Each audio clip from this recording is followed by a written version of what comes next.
feel free to listen our speakers, prepare a question, and ask about your business, about your plans around the pipelines. And we start from Chris. Okay. Chris, are you ready? Sure. Yeah, so I give you the place and open your presentation. I'm not sure I want to show that presentation. I need to know a little bit about Like the open, audience. but Okay. feel free. Yeah, we can leave it right there. Okay, leave it right there. How many of you own a business? Anyone? Okay, 4, 5, 6, 7. Okay, how many of you have employees? Okay, how many have sales employees? Okay, how many have more than 5 salespeople? Couple, 2, 3, 4. Okay. The guys that have more than 5 salespeople, what's your approximate revenue right now? So I work for an accelerator, so we have like 12 separate portfolio companies Okay. at a very early stage. That's why I was kind of, Yeah. Okay. but cool. ranging from 0 to 20 million. Okay. How about you? We're at 2 million ARR. Couple million? Okay. Yeah. Anyone else? Did I miss anyone else? Okay. 10 million. 10? 10. Fantastic. You want to come up and tell us how you did that? That's good. Okay. That's good. I've got what I got, like 85 slides, I think, in about, you said 3 hours. Yeah, you have right? some slides with Yeah. fish. So Yeah, get the fish, yeah. So I am gonna use some of the slides because the fish will be appropriate for this group. So sales is I'll give you a quick background on me. I started as an engineer, so don't hold that against me. Okay, are there any other engineers in the room? Good, all right. Electrical, computer science. Computer science. I know there's a chemistry guy here, right? There's a chemistry guy. Yeah. Yeah, Joseph. So I did design work, I wrote some code, I was in an aerospace company, Lockheed, in Silicon Valley, and I started my MBA at night. And about halfway through my MBA, I took some marketing classes. I'm like, ooh, this is really fun. And so I decided I was gonna move into marketing, and I left the aerospace world to the semiconductor world. And I grew fast, I became technical marketing manager, and I had a bunch of sales engineers, basically, they're called field applications engineers, working with the sales teams. And I realized they were having way more fun than I was. I was in headquarters, I was in meetings all day, I'm like, I want to do what they do. So I did, I moved to Southern California with that company, and I grew, and then eventually went into sales, and really found that sales to me is a problem-solving exercise. It's like engineering. It's like, there's a problem, and we gotta figure a solution to it. And if you approach sales like that, it's kind of fun. It's like being a detective, trying to analyze things, and then figuring out the best strategy to go work it. Now that's because I have an analytical background, right? Some of you may not, or you may have salespeople who don't. And to them, they may look at it like a game, like sports. I love hiring people who are athletes because they're competitive and they're willing to practice. And it takes practice to get good at anything, and especially sales. So if we're talking about building a pipeline, right? Well, let's talk about that funnel. You guys have all seen the pictures of the funnel, right? You can put all your leads in, your suspects, I'll call them, and then you hopefully turn them into prospects and qualified leads, and then you nurture them, and then finally you close them, right? That's kind of the thing. The first step in developing a pipeline for any company is figuring out who in the world you're trying to sell to, right? Your ideal customer, right? And a lot of people get this wrong, especially early stage, because you're trying to sell to anyone that has money, right? You need to get enough traction to get to maybe the next round of investment, or just get you halfway through to get, so I started a company. We got to the point where we had to close 1 of 2 customers or we were going out of business. And we were working really close on this. We fortunately closed both of them. One was Dell, and that became really important to us, and one was a startup. The startup did $4 million with us the next year, which was great, kept us moving. But we went, what did we do? $5 million the first year, $15 million the second year, $100 million the third year. So big ramp, right? But we went after very large customers. So I have this philosophy, you may have heard of it, the Pareto principle, 80-20 rule, right? Yeah. Man, if you can figure out who those 20% customers are that can do 80% of your business, your revenue, your profit, and you can look big enough to win those deals, the payback's huge, right? It's 3 times as hard to sell to a big customer like that, but the rewards are 10, 20, 30 fold, right? So it takes people to do that. Let's see what I got here. Well, so I got to play with ChatGPT and try to get some images. Not my strength. Okay, not my strength. Not bad, yeah. But you know, they get better. Okay, they get better. But the idea is we want to build some root structure in a system so that we can scale, right? In the beginning, you start a company, it's chaos, man. Everyone's selling, everyone's designing, everyone's marketing, everyone's trying to do everything to try to get some traction, right? It's who do you know? Does anyone have a brother, a sister, a mother, or father that could buy from us? Let's see if we can get something started, right? And sometimes you'll meet entrepreneurs that have 3 or 4 customers, and you go, how'd you get started? You go, well, they were my former employer, or the guy lived next door to me, or something very unrelated to the strategy or the lack of strategy the company has. We might call them lucky. But luck plays a part in all of our lives, right? So we don't want to discount that. But we're trying to create a system, right, so that we can develop a consistent revenue and a system we can then forecast, because if you're going to ever bring investors into your company, they want to know you've got an ability to forecast, right? And you've got some background that says, yeah, we know that for every 1,000 people we talk to, 18 get involved here, 7 get to this point, and 2 buy. And you go, oh, how do you know that? Well, we've done it over and over and over again. Oh, so now if I bring another 1,000, 2,000, and 3,000 and help you scale, maybe we can get 10 and 20 and 30 customers, right? So we can build a track record, and then we look at how we can improve each of those steps. Right, so that gives us long-term growth. Okay, how many of you cook? Any of you cook? Ever tried to cook something? I've tried to cook. I'm not very good. I'm not very good. Okay, this is the recipe for English toffee. Okay, my wife happens to make absolutely phenomenal English toffee. This is a recipe from her grandmother. She has 4 sisters. She has a mother. And none of those 5 people with the same recipe can make this English toffee. My point is that just having the recipe is not enough. There's a know-how that goes with it, right? You can look online. You can do a Google search. You can do a ChatGPT search and say, give me the stages of a pipeline. And it gives you, here's the 8 stages of a pipeline. Here's the recipe. What are the 10 things I need to do when I hire my first salesperson? Oh, here's a list. There's a whole bunch of people who give you a list, right? But that's about the extent of their knowledge sometimes, right? They sold something for 2 years and they go, oh, I'm an expert. I'm going to go create a YouTube channel and talk about it. And some of you might find those people and go, oh, wow, I heard this guy, and you should be founder-led sales, and I should do this, and I should use LinkedIn and do this, and you go, oh, that's what I'm going to do. And it can become idea of the week club, right? So I'm going to kind of give you a step back. Let's talk about how do you really build a company, how do you really build a business, and what does the sales motion need to look like? And so we're going to talk about know-how today as opposed to recipe. That, by the way, that English toffee is absolutely delicious. It comes down to the technique of when you are melting this butter and sugar together, and it turns a certain color. And then at that color, you take it off the heat, and then that's when it forms this great caramel. But if it's too humid out, or too cold, or too hot, the chemistry doesn't work. You know, my chemistry guy over there. It just doesn't work. You're like, another batch is gone bad. Or the chocolate won't stick to it. I've lived through this for, actually tomorrow's my anniversary. 38 years. 38 years. So, if my phone goes off, my daughter is having twins. So, yeah, my wife's out in College Station with her right now. So, it's supposed to be 3 more weeks, but man, she's had cramps, So, how many of you heard of the book Who Not How? How many of you read it? Okay, good. That's more important, right? Or, yeah, I heard the audio version. That was good. Yeah. Dan Sullivan does strategic coaching. This book was an eye-opener for me when I read it a few years ago. The best way to get something done is to hire someone who's already done it. Right? That's the best way, right? Someone's already done that. So if you say, gee, I really need a marketing person who can do this, well, find someone who's already done it, if possible, or a salesperson.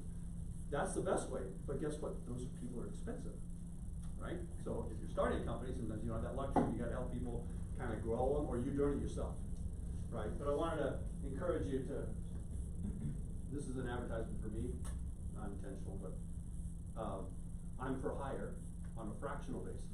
So I work with companies on half-day or 1-day-a-week basis to do setups, sales structure, strategy, training, building a team, doing all that, so that eventually you can bring in a sales leader full-time when it makes sense, right? So who, not how. So let's talk about your ideal customer. You guys all familiar with this term, the ICP? Right, who do we really want to sell to? So a couple things go into are really important. One way you can do it is you look at your competition, who do they sell to? And you say, well, gee, there's a market there, right? Are you familiar with TAM, SAM, SOM? Remember those terms, like total available market, servable market, share of market, right? These are things your investors will ask you, or your relatives who might give you money. Well, how big is the market? You want to sell yoga mats, right? You tell me you got an idea to make some really cool yoga. How big is that market? I don't know yet. You want to know? It's probably big, but it's crowded too, probably, right? And what's your advantage? And so when you pick out your customer, your ideal customer, that's going to then determine your sales motion, right?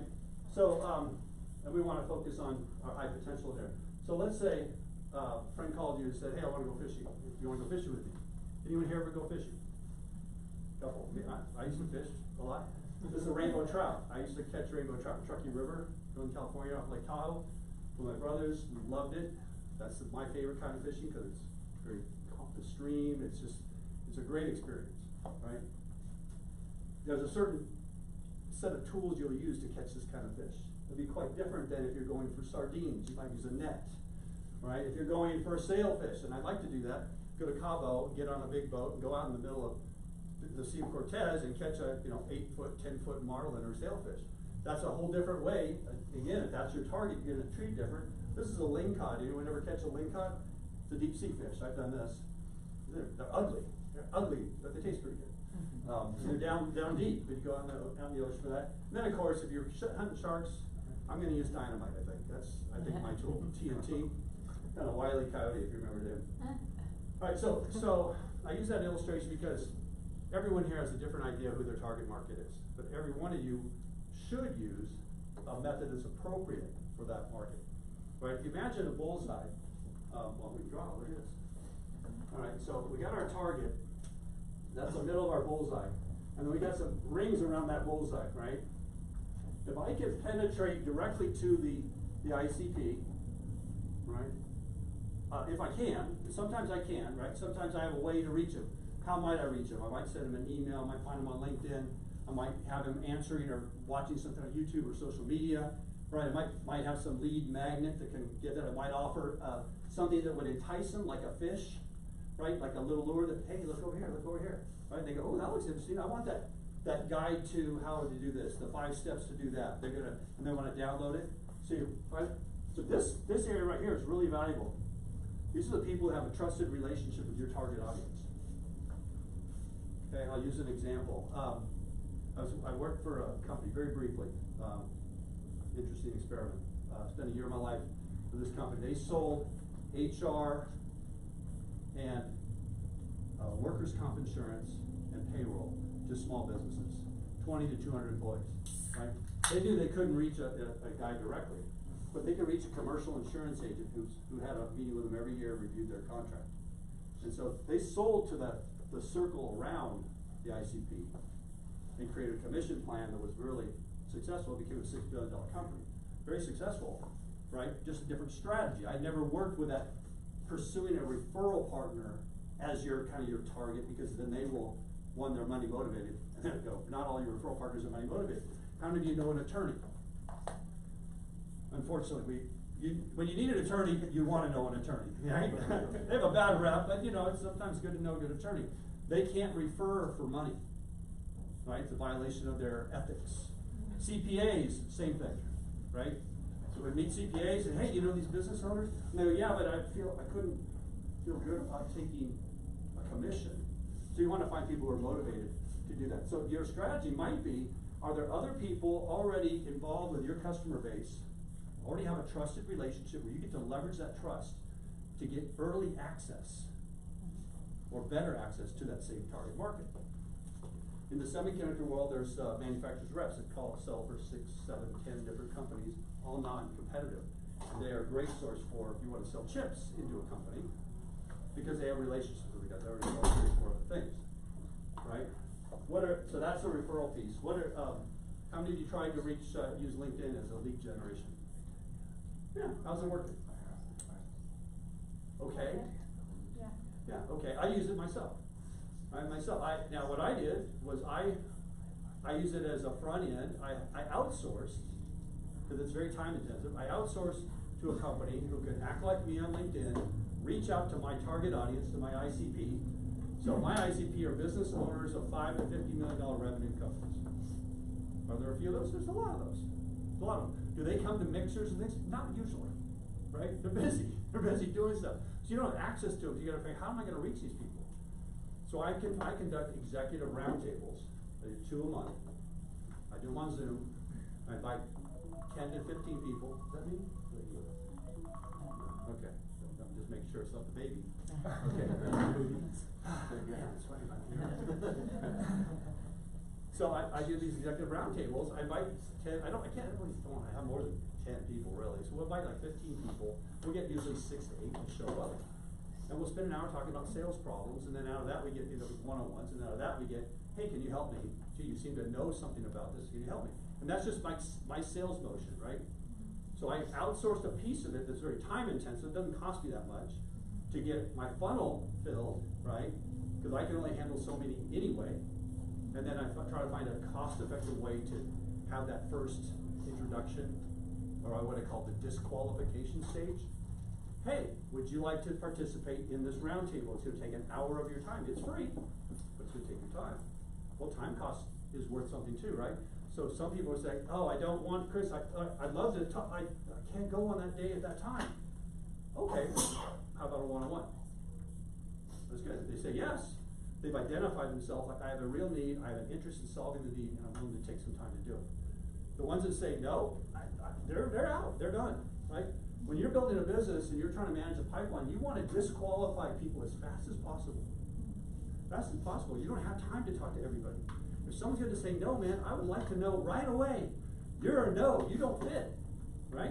It isn't that I want to spend all the time trying to convince you to buy what I have. I just want to see if what you need is what I have, right?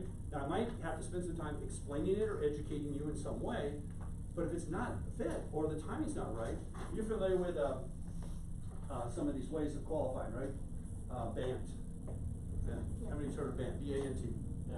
Right? There's a whole bunch of other ones too, but BANT works really well for this illustration. Right? So first thing I want to know is there a budget or funds available to solve this problem? Whatever it is that my product or service can fulfill. Is there money involved? Because a lot of your early customers, they don't have the money for it. Like, oh man, I love this. Can I do it for free? Can I give a free trial? And they never have the money for it. And you just waste your time with them. So do they have the money? Does the person you're talking to have the authority to make the decision? Or are you talking to someone who's a gatekeeper? And you're going to sell to the assistant or the junior level person and convince them to get to the authority person. If you want to get to that authority, identify that authority person really quick. Right? And then, do they have a need? Do they have a real need that you can solve? Right? If I'm trying to sell yoga mats to a guy like me who doesn't do yoga, sorry, no need. He convinced me all the health benefits of yoga, but I did that hot yoga once, man. I almost passed out. That stuff was hard. My wife was laughing at me because it was hard. Oh, embarrassing too. Right? And then time. Can they buy now? Some of your customers can buy now, some of yours can buy in 3 months, some can buy in a year. Where are you going to spend your time? Now in 3 months. Now, the year, we'll get to you later, right? I'll put you in a nurture campaign. I'll have other people in our company get you involved. We'll invite you a couple things, try to keep you warm, right? You want it, that's what we're looking for, high conversion prospects. So people who can make a decision and take action as soon as possible, right? So once you've identified your target, you found a way to reach your target, and it might be a combination of methods. You might hire BDRs, right? Cold callers, right? Nikki, we were talking about that earlier, right? Working with a lot of young, that's an early entry-level position in a lot of companies. Hey, well, we'll give you a shot at sales. And really, they're going to make 100 phone calls a day, maybe. You hope. I demoed a auto caller system with a cyber company I was with years ago, and it would call 4 people simultaneously. And then, because 97% of the time it goes to a voicemail, right? When you got a live person, it got routed really quick, right? Well, there's this little gap. So, you hear it, and I get these calls from guys trying to sell me roofing or something for my house.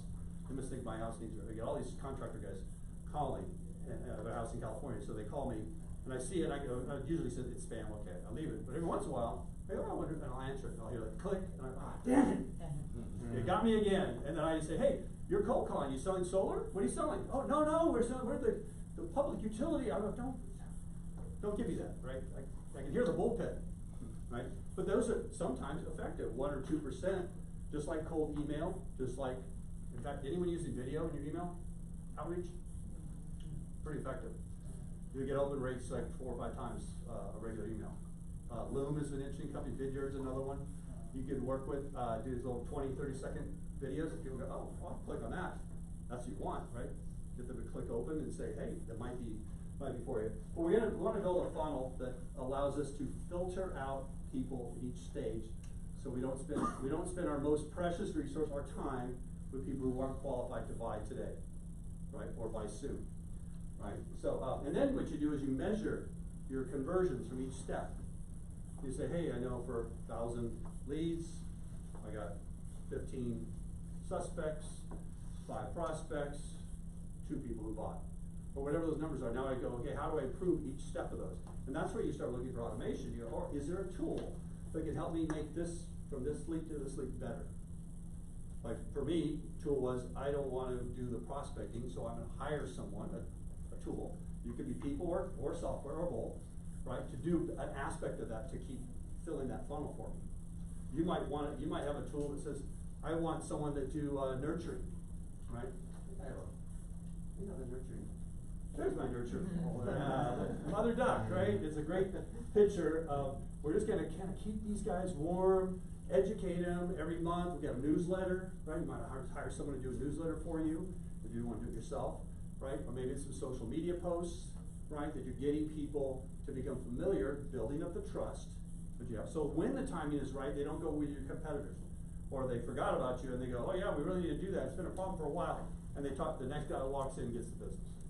Right? So you're trying to keep that relationship going. Let me go back to the pipeline. Oops. Where do we go? Okay. So measurement is really important. You cannot build a pipeline and sustain it if you can't measure the numbers. So CRM data, very accurate. It's a pain in the ass, right? Excuse me, pain in the butt. Right? Your salespeople do not want to fill that stuff out. We know that. Make it part of their compensation. You laugh. You laugh. That's a good tactic. Listen, if you're hiring salespeople, you want them money motivated, right? You're the boss. Create the program that gets them to do what's good for the company and good for them, so that when they win, the company wins. Do not have a compensation plan where your sales guy makes so much money and you go, and you begrudge that. I can't believe we're paying that guy that much money. You should be really happy at that, right? That happens, right? Not me. I was early in my sales career. We had a compensation plan that was 6% the first 100,000 in a month, 8% the next 25,000, 10% anything over 125,000 in a month, right? And I landed a $6 million deal with Sandia National Labs. Oh, $550,000 in commission. The CEO, it was a startup company. It was Fired you, yeah. we had a layoff. They had a riff. Can you believe it? I get a call from my boss, the VP, and he says, hey, what's going on here? Pick my brain for an hour, and he said, oh, by the way, is your fax machine on? This is a long time ago, right? Is your fax machine on? Yeah. And he faxes a 1-page rip. I thought it was a joke. And I go, Rich, what's this deal? He goes, I'm really sorry. I go, you're sorry. He goes, you're the last guy I hired. I've been there 11 months. I go, I was the youngest guy in the sales force too. But they were smart, because I didn't have the PO number yet. I made the mistake as a rookie sales guy to tell it, we won, all right, everybody, because the guys gave me heads up. Right? I talked to a lawyer, he said, you have the PO number? I said, no. It would be really tough to get someone to take this on this case. Okay, lesson learned. Right? They went out of business, they deserve to go out of business. Right? So, but you should design a plan that when a salesperson succeeds, the company's very excited about that. How many of you worked at a company where the CFO has questioned how much a salesperson is getting paid? Me too. Me too. Yeah, my own company, we broke into IBM after spending a year trying to get in, and we wrote a $30,000 check for 1 month to the sales rep that was working on it, who hadn't been paid for 10 months. Now he gets $30,000, and the CFO signs off the check. It's a big check, and she's like, "Wow, this is congratulations, you guys got it at IBM. That's great. How many more of these are we going to be paid?" I said, "Hopefully a lot, and you'll be growing." Well, what do you mean? I said, well, we hope to do several $1 million a month. We're paying 3%. So if we make $3 million, we made about 45% profit on that, and we're paying 3% out. That's a really good equation, right? I'm paying less than 10% of my profit out in my cost of sales. It was a really good deal. And she's like, oh, he's making a lot of money. Oh, yeah, and it's a good deal for us. We ended up doing $30 million with IBM. And I had it scaled down, but the guy made several $100,000, and it was worth it, right? But people who aren't in sales sometimes have a problem with figuring out a compensation plan that works well. So if you need help there, call me. I've got a lot of good ideas I can help you with. Won't even charge you, right? It's just, there's some real basics that people get wrong. So that's one of your sales processes, is making sure you've got your compensation plan tied up and maintain your data. We talked about that. And then kind of the conveyor system is the pipeline, the follow-up, follow-up, follow-up. Some of your, who knows the difference between a hunter and a farmer in the sales, right? Right? Does anybody here consider themselves a hunter? Raise your hand. A couple hunters. Who considers themselves a farmer? You need both, okay? So there's not a right answer, right? But some people are really good at organizing things and moving them and nurturing them. I call those farmers. They take good care of existing business and help it grow. And that's the easiest way to grow your business, is to get more out of the same customers, find other things they need, and help sell it to them. The hard thing is to go find new customers, but that's what we think about sales. Go hunt. Go hunt, right? Or fish, that's the analogy, right? But you need both. But don't get someone who is really good at hunting and bog them down with record keeping, nurturing, process. Other people can do that better. If you really have a hunter in your company, and help them to hunt, help them to be good. Because that's I think in my mind, that's one of the hardest skills to find and to retain people like that. Chris, one question, but in my experience, most hunters, it sometimes wants to be farmers, because they are tired, they say, oh, maybe, they want to be like a manager or like farmers. So what do you think about this? Because I don't know anybody who wants to be hunter all life. I do. That's fine. If they make more money, the more they hunt, then they right. make money. Yeah. Right, and there's a value to the independence of a hunter. An individual contributor that contributes a large dollar, wins in big deals for the company. They got a lot of freedom, a lot of flexibility, because it was like, she's so good. Oh my gosh, she brought another one in. Fantastic. They have a great life, really, right? If they're good. When you take that really high achiever and you force them to become a manager, sometimes into your company, because they're not happy. The things that work for them do not apply to most of the salespeople, right? You know the 80-20 rule, right? You have 10 salespeople, 1 or 2 of those salespeople are probably going to do half or more of the business. It's just the way it works out, right? And then you take one of those high achievers, let's take this lady that is fantastic, and we put her in charge of the sales team. And now she's like, how come you guys aren't doing what I do? And then they quit. Or the other high achiever leaves, and she's stuck with the other 80% who are okay, but not great. And then sales are half of what they were before. And you're like, what happened? Well, we took Tammy. I worked with a lady named Tammy who was phenomenal, by the way. So Tammy got a Porsche Boxster by the CEO when I was there as a thank you, because she did fantastic. I mean, $25 million, and just really, really good. She did not want to be a manager. The CEO was smart enough not to make her a manager, right? So sometimes people don't know what they want, especially young salespeople. Oh, I want to move up the ranks. I want to be a VP. I want to be executive VP. I want to be president. Maybe that's the right move for you, but a lot of times it's not. Right? Maybe it's too early to do that. You're really good. Let's get better at this. Make more money now. Right? So, yeah, there's psychographic tests you can give people, right? Predictive index is one of the OMB. There's a whole bunch of different tests that help you identify where people will thrive. I think as a business owner, your challenge is to put the jigsaw puzzle pieces together in a way that people are working in the areas of their strength. And when they are, the team wins. So I was talking to Joseph about a football team, I think, or maybe it was to Nikki. Football team, right? So if we're going to build a football team, we have different positions, right? Some of them have very unique skills. Our linemen got to be big and strong. Our quarterbacks got to be agile, got to be able to make decisions great, right? We got wide receivers, running backs, we got linebackers. Everyone's got specialties. Running a company is like piecing those kind of positions together for what you need. Your sales team is also very much like that. In the beginning, you're looking for an all-around player. I'm gonna hire my first salesperson. They're gonna prospect, they're gonna qualify, they're gonna nurture, they're gonna educate, they're gonna close, then they're gonna customer service, they're gonna do post-service, they're gonna do dive in zone catches when something breaks, right? And then you went, how come we're not selling more? Well, you took this person, you got them all busy doing a bunch of other stuff, right? So you gotta just kind of divide it up as soon as you can. They're good at prospecting, help them keep prospecting. They're good at it, right? Someone else good at nurturing, great. Someone else very good at customer service, problem solving, fantastic, right? Wide receiver, quarterback, running back, right? You don't ask them always to do the same thing. If you're building a golf team, everyone has to be good at everything, right? Driving, chipping, putting, they do the whole thing, right? Completely different kind of game, right? The problem is you're trying to hire people. You need to hire people with the skill sets that are available in the market. So the simpler you can create those boxes of your jobs, the more likely you can fill them, right? So you don't see a job that says, we want you to cold call 6 hours a day, do financial analysis for an hour, and then do manufacturing analysis for an hour. People don't exist like that, right? They don't have those mix of skills, right?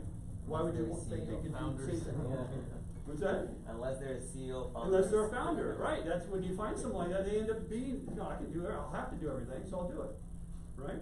Yeah, but they don't want to be employees, right? You don't want to design your team to do that either, right? So make it systematic, and then look for places where you can leverage your technology, right? AI, fantastic tool for some things, very scary for other things right now, right? Great for research. Hey, we got a target audience, what do we know about them? We can look at their website, analyze their market, what are the things they probably need? AI tools can help us do that. But try to have humans interact with them, right? You try to do some of the AI email stuff, I'm like, oh my God, I get some of these things, I'm like, did you even know what I do? I mean, just get these crazy things. And so people get a little overboard on some of the technology, so be careful there. Create feedback loops with your marketing team.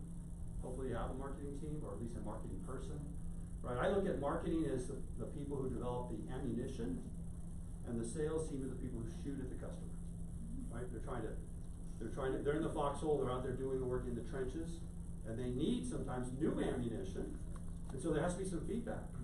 And sometimes it's the owner, the CEO, who has to play feedback, because these two teams sometimes fight.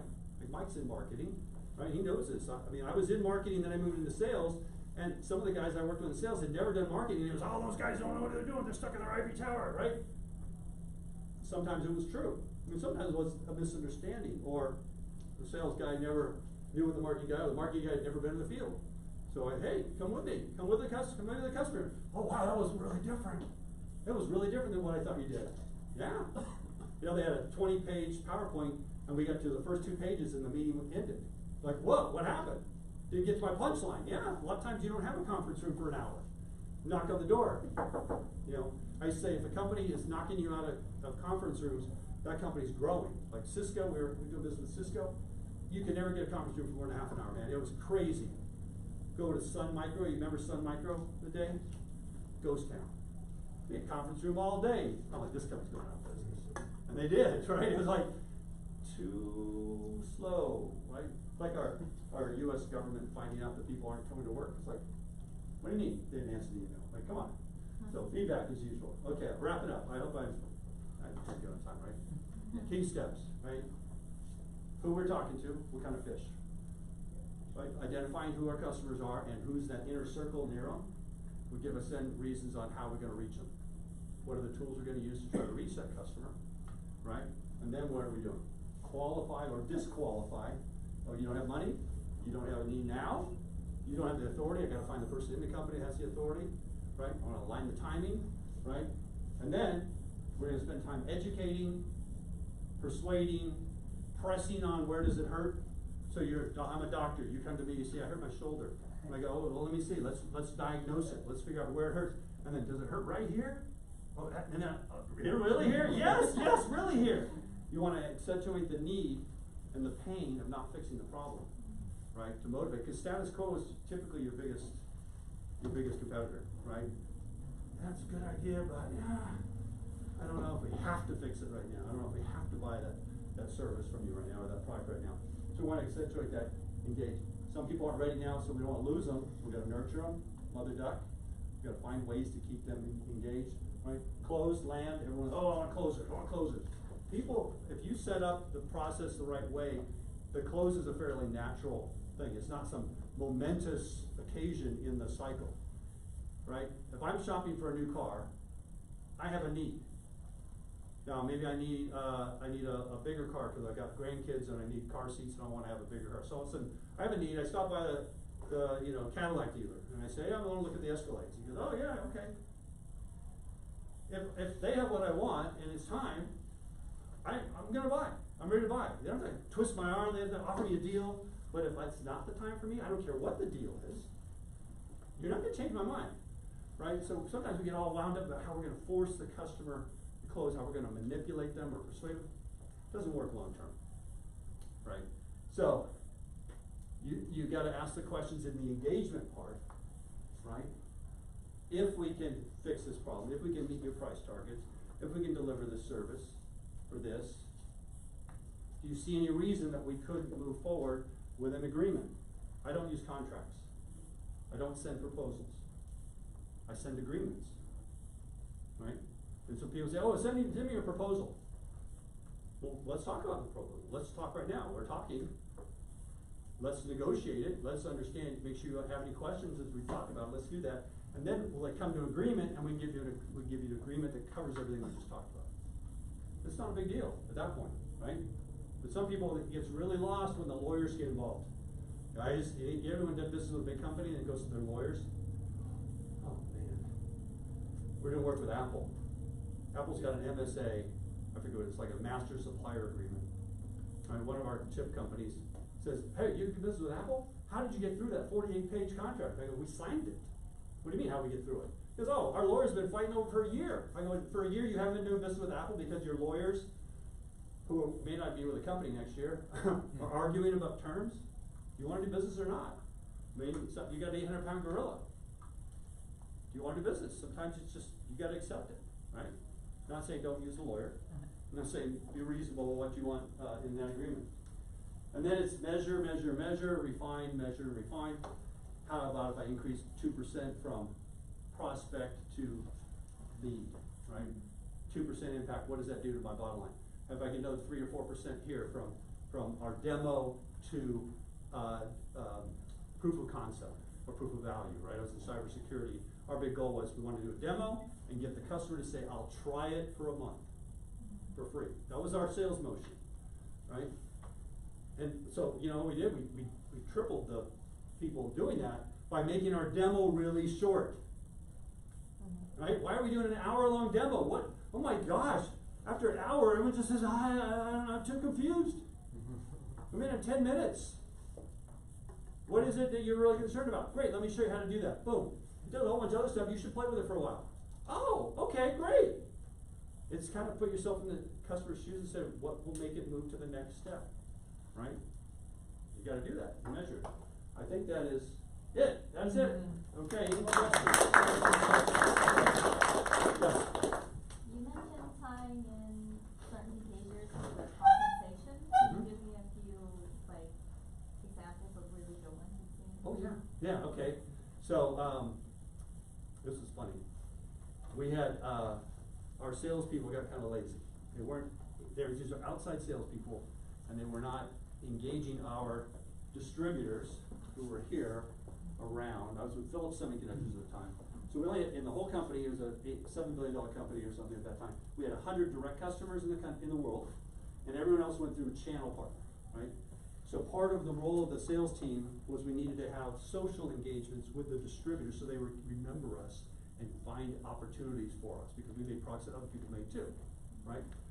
So the VP came in, he said, okay, I want 2 lunches and 3 breakfasts every week on your expense report, or you don't qualify for commission. He forced an activity that said, you're gonna get paid, your commission is based on your productivity, but if you're not doing the activity that I know is good for you long term, and we're paying you for it, you have a company credit card, it's like it's taking time out of your day, but it was building social fabric with our channel partner, which then ultimately led us to a lot more sales. Okay, So my follow-up question would be like, what if they're do the commission, but they don't do that?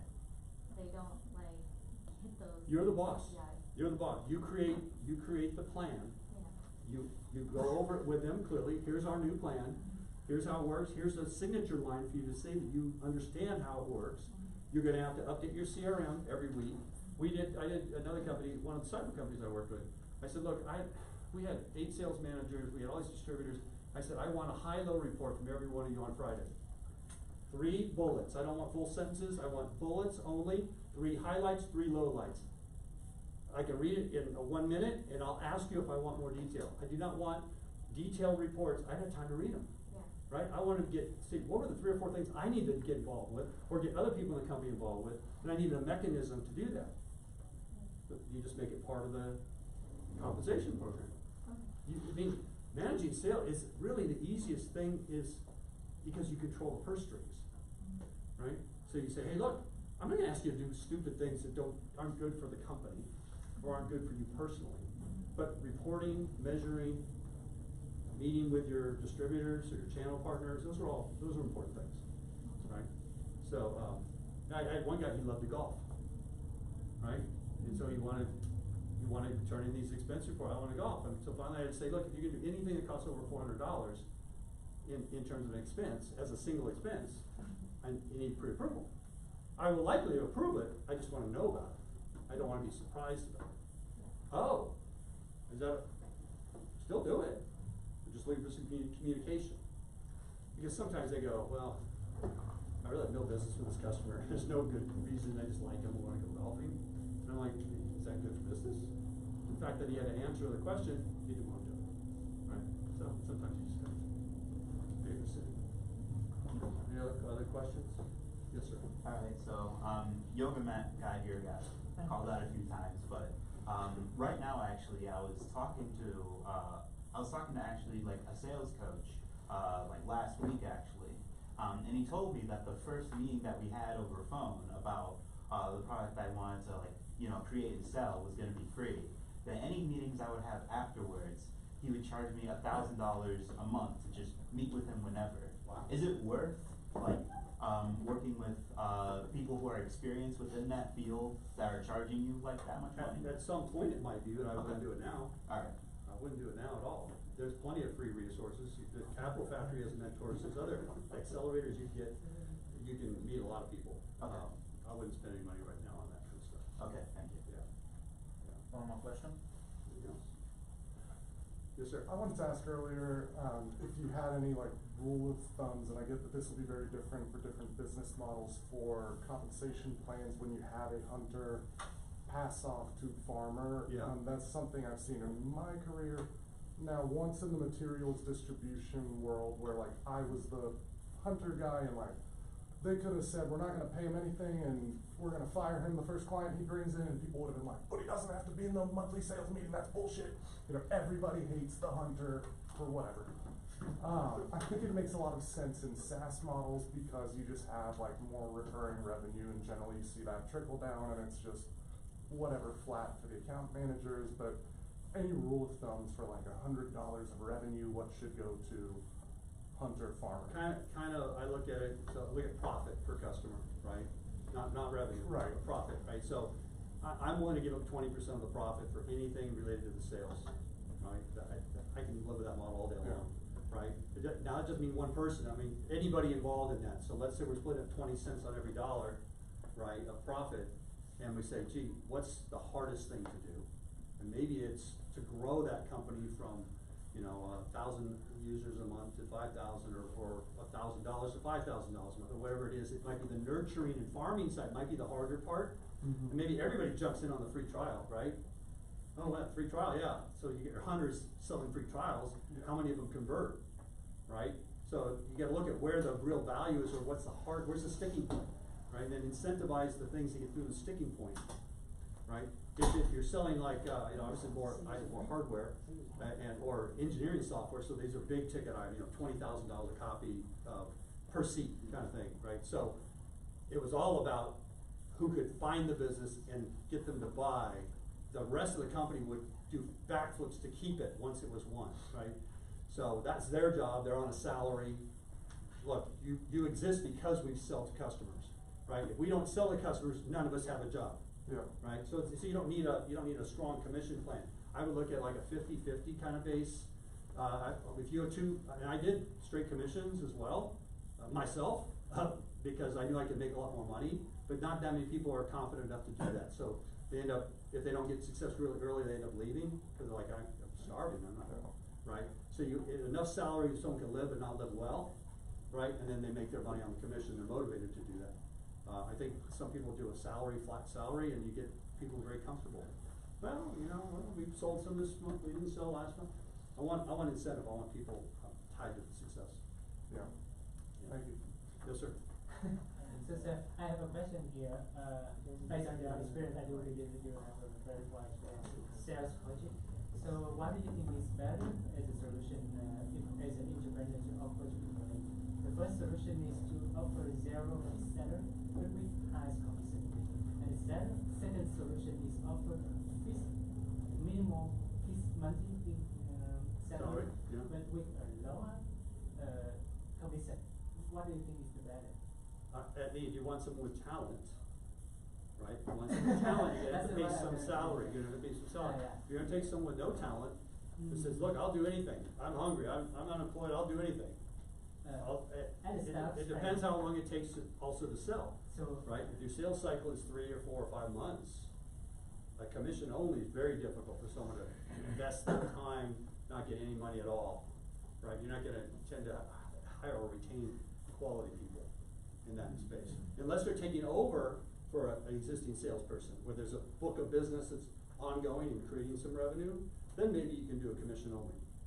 Like, there are guys that sell yachts, right? They sell $5 million yachts, they make $300,000, $400,000 when they sell one. Well, most of the guys I've met who do that come from very wealthy families, right? They grew up around yachts, daddy's bankrolling them for a year while they're gonna be a yacht salesman, right? And then they sell 2 yachts and they make a great living, and they've got a clientele. Same with some with airplanes, right? But those are pretty rare, right? Most people can't go 6 months or a year hoping we're gonna eventually get a commission check, right? You've gotta figure out a way to keep them whole for a while. during the time I'm in New York, there's one friend reached out to me and told that he's a fresh seller. Yeah. But when he joined into a very big insurance company in Yeah. New York, Yeah. they only offered him Commission only. commission only without any income. Base and no comp, yeah. I'm so surprised that's Yeah. people that This is- isn't there a very This is where you can do the commission only. In this other company channel that already sells into your customer base, and they already have other sources of income because they're selling something else to them, that's when you go, look, I'll pay you 15% if you bring in a business for me. And in the beginning, they're not gonna do much other than be a bird dog for you, just kinda go, hey, I got a customer that I think may be interested. Now, your team's gonna jump in and do all the work, and you're gonna pay them a commission. Why? Because they'll bring you another one, and they'll bring you another one and another one.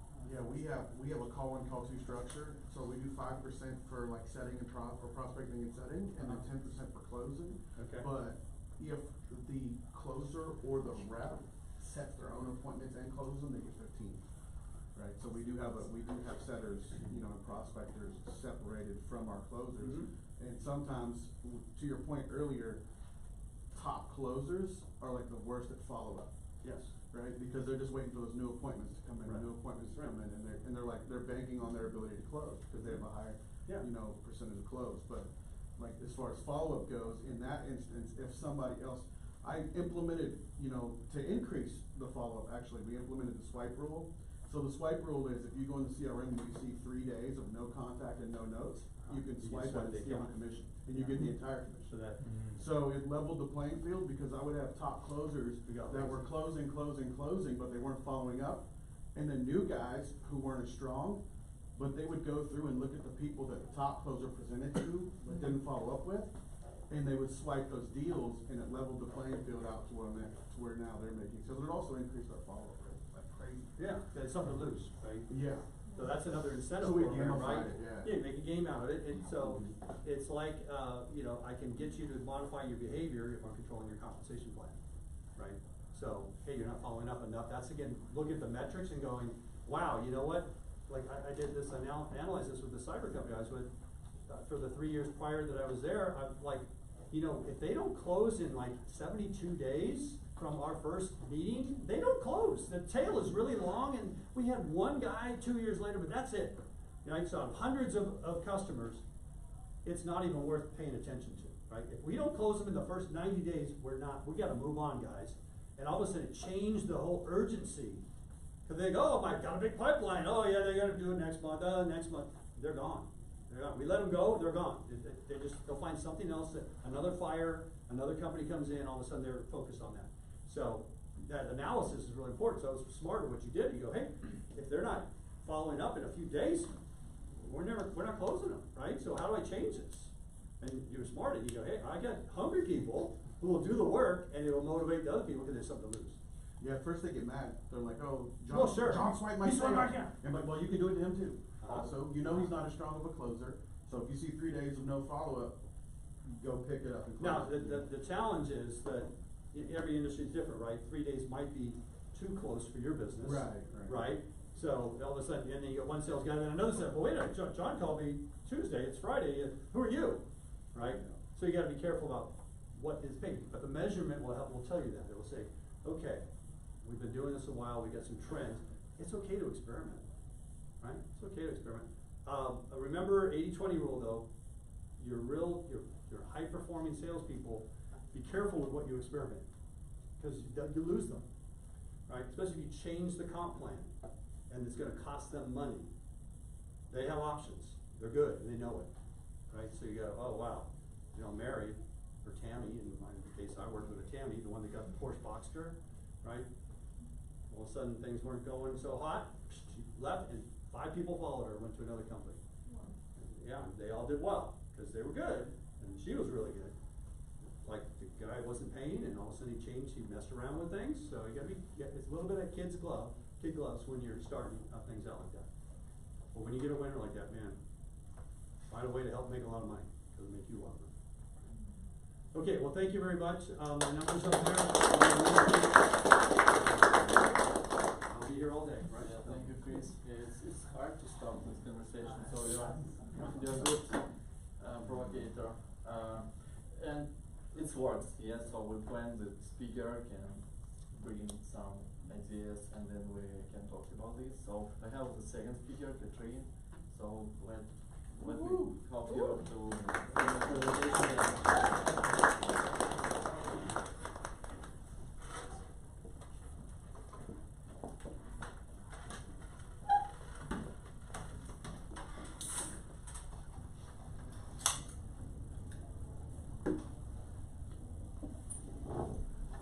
Probably commission, it will be like one of the next topics because I think that it's super important for everyone.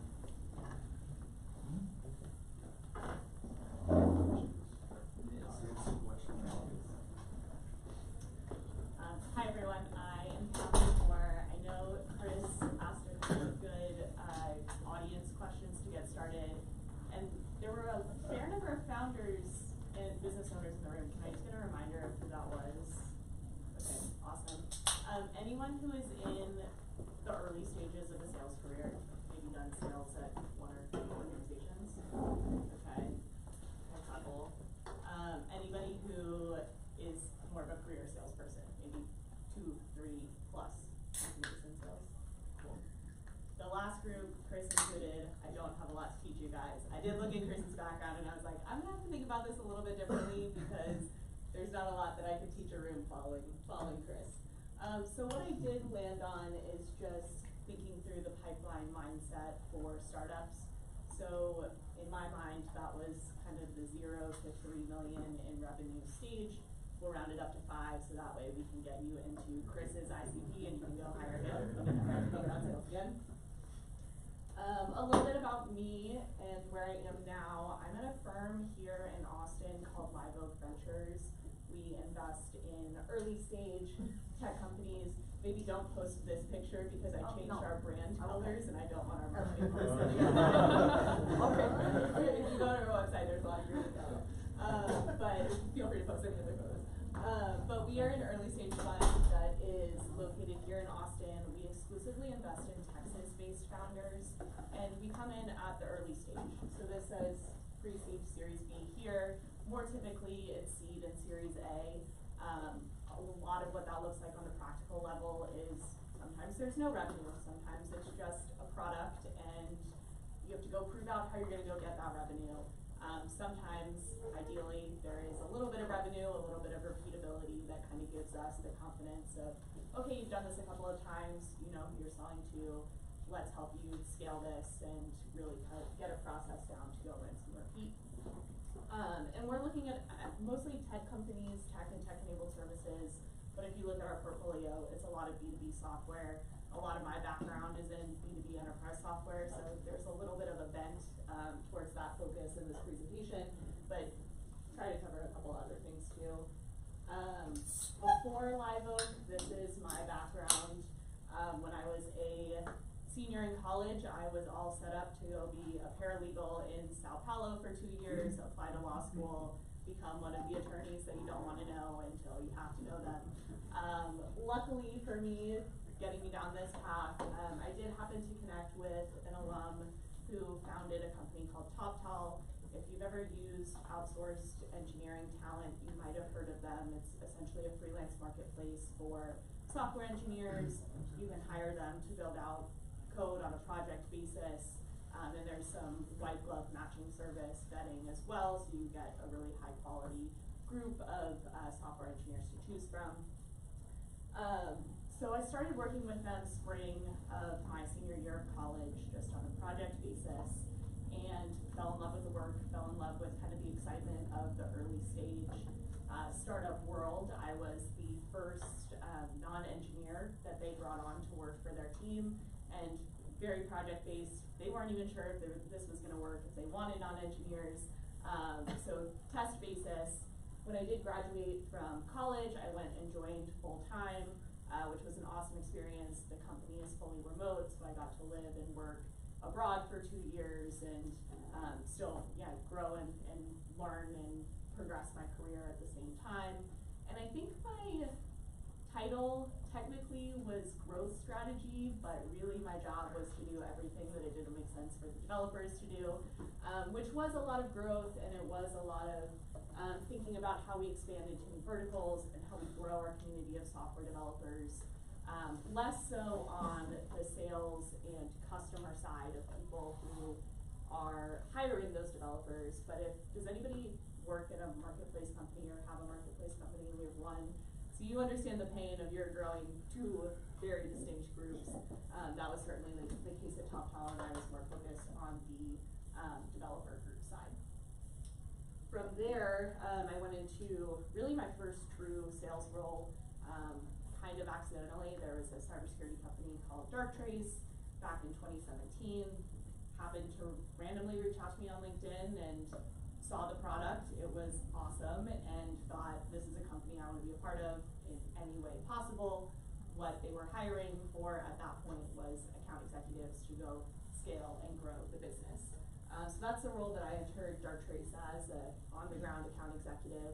I was at Darktrace for about 5 years.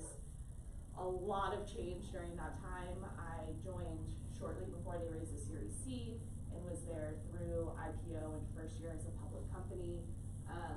Started as an account executive. A couple months later, transitioned into a sales manager role. At Darktrace specifically, it was very much a player coach role. I was still an individual contributor, maintained my own quota, but was also kind of helping our new sales hire, many of whom, like me, had never done sales before, kind of step into the role as well. The first time I really stepped away from kind of owning my own book of business was stepping into the sales director role, and that was very much less focused on my own contribution, my own quota, and instead starting to manage quotas for a team. And then in 2021, we got a shiny new logo, we went public, and I got a shiny new job title, which, as Chris can tell you, is a hard transition, a hard role, but super exciting, and first year as a public company, and getting all of the nice kick in the pants of quarterly reporting was a lot of fun too. Learned a ton in that role, and kind of seeing how the business changed. And as you can kind of see by my story so far, I had a little bit fallen into sales and knew I wanted to do something different that built on my early sales career long term, which brought me back to business school and then eventually into the investing role at Live Oak, where I am right now. I give you all of that, probably too much detail on my background, but it does kind of form how I thought about this presentation today. And I will say these are things that I've been thinking about for a while, but this is the first time I've kind of synthesized some of these thoughts. So if you do have feedback, if you have any thoughts, let me know, because it's something that I've been thinking about, but just kind of talking through for the first time tonight. But now in my role, we work with a ton of organizations, as I mentioned, that don't have a sales team, they don't have a sales motion. A lot of the founders that we invest in are very product heavy, engineering, tech minded. They are incredibly smart people who have built great products, are solving for super interesting problems, but maybe have never done sales before.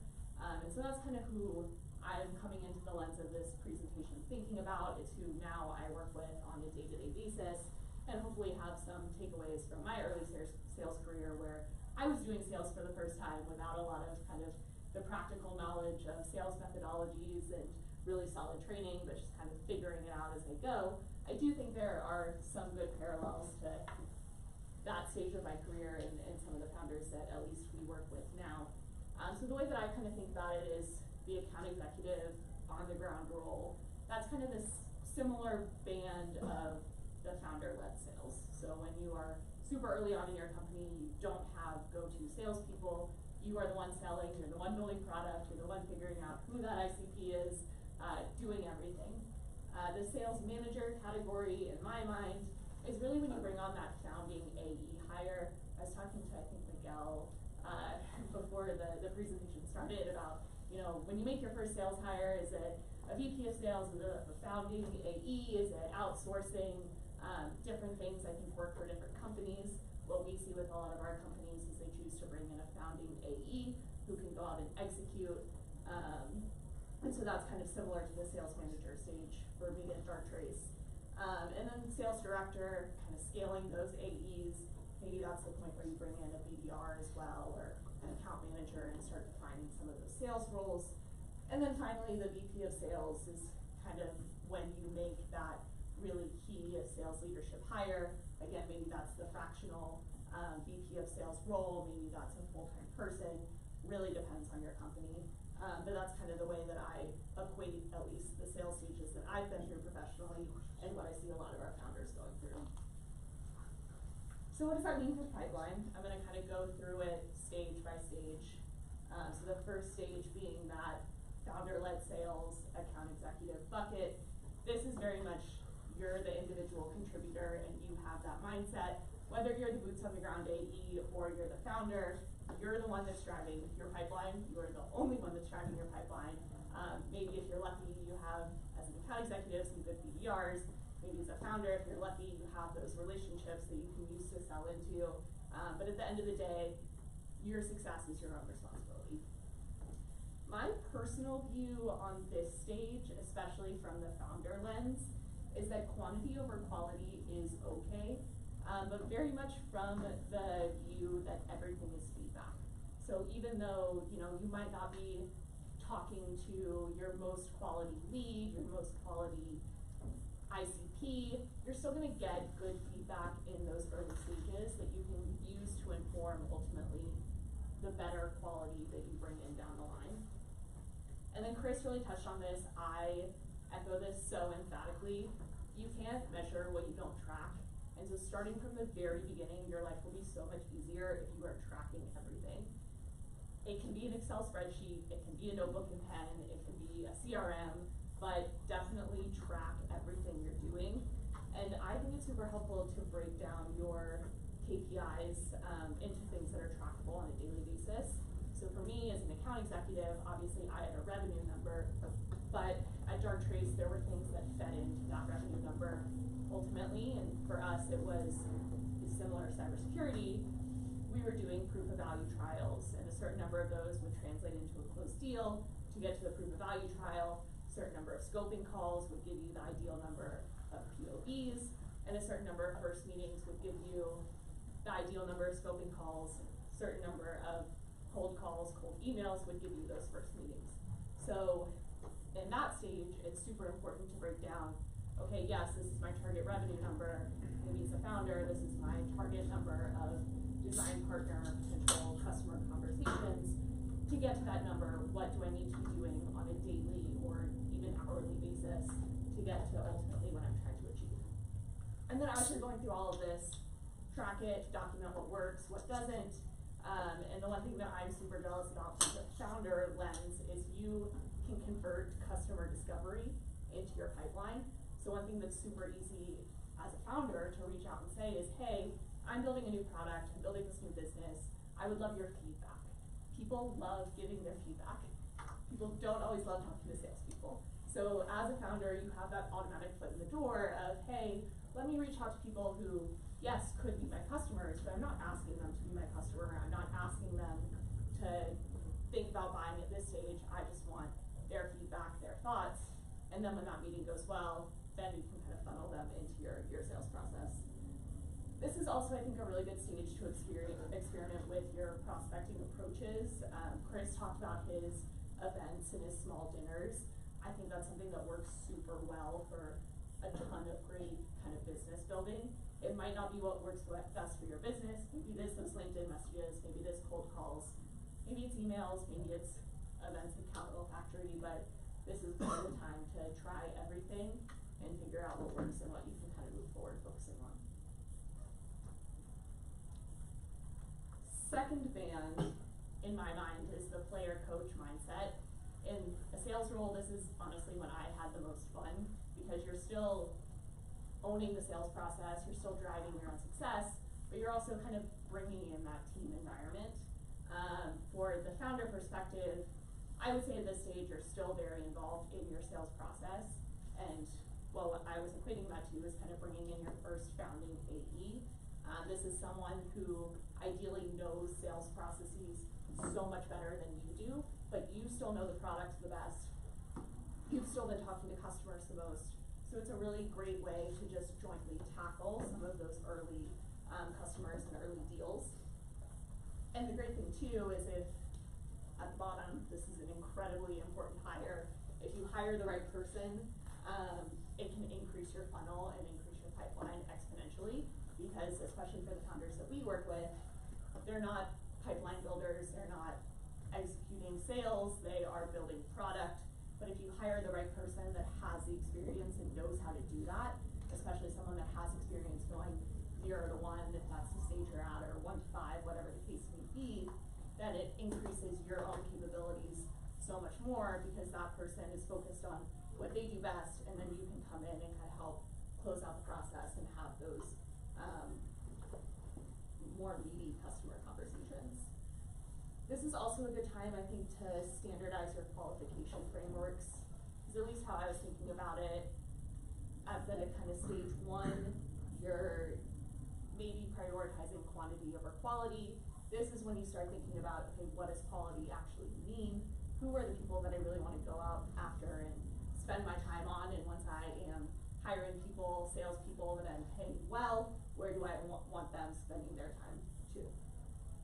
And then the nice thing about this is hopefully it frees up founder time to focus on things like product and thought leadership and kind of getting branding out there and things like that.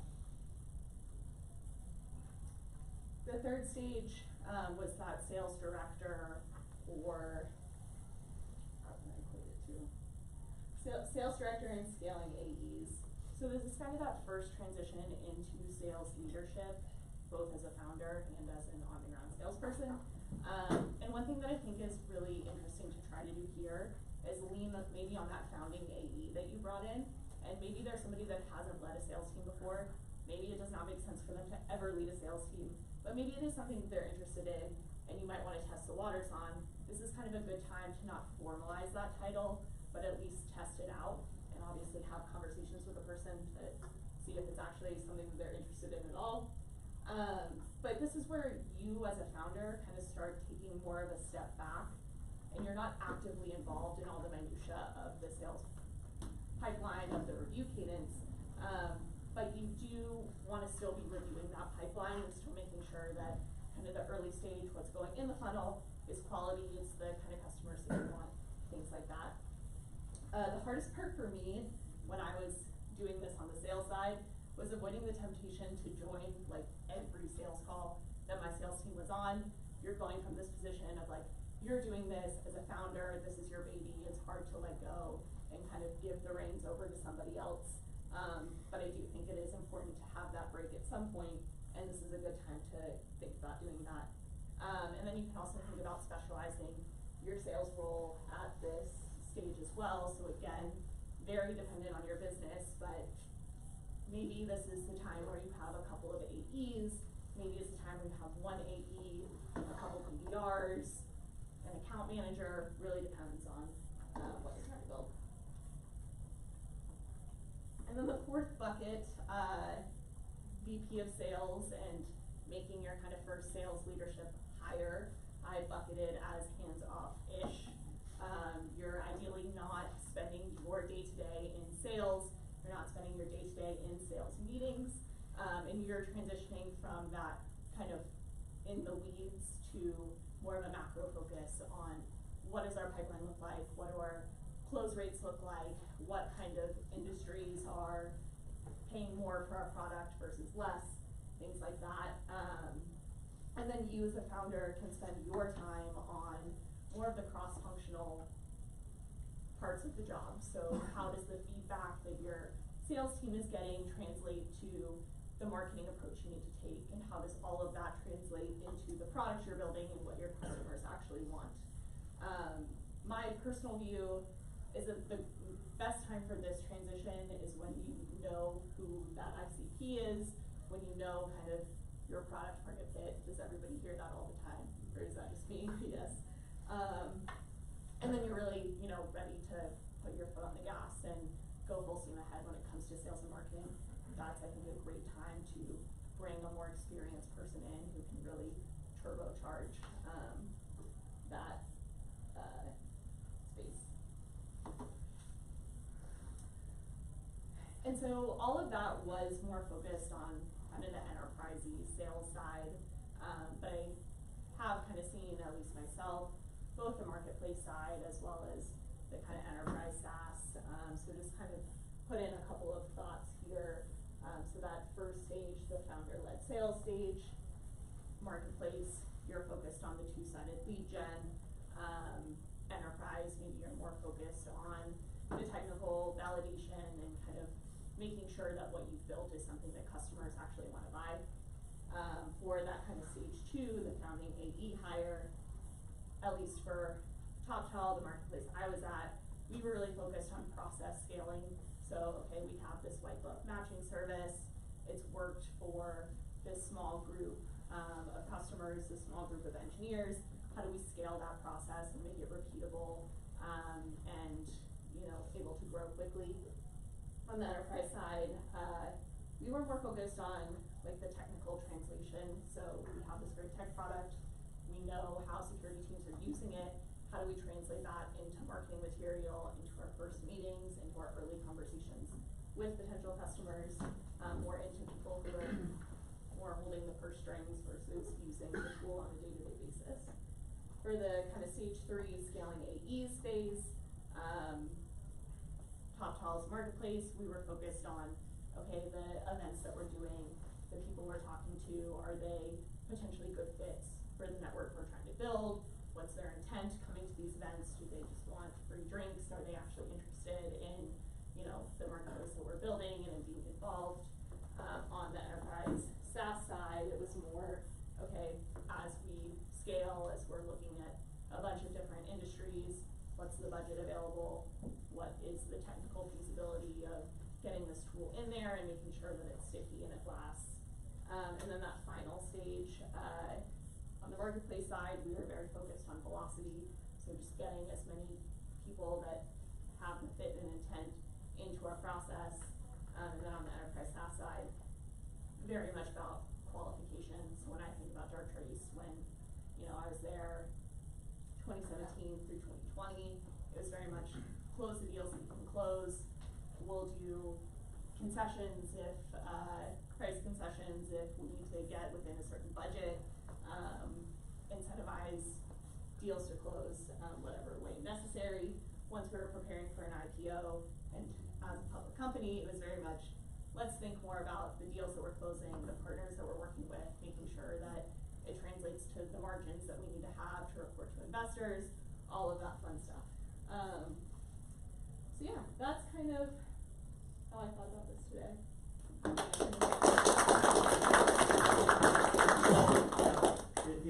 In the investment world that you work Yeah. with all these interesting new companies, do you ever recommend they do free work for customers to get some testimonials, to get some experience, a product market fit Yeah. kind of thing?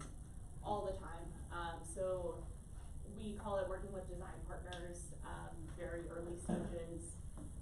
It's a great thing to do because it informs the product building part of the process to make sure that you're actually building something that people want to buy and that people will use.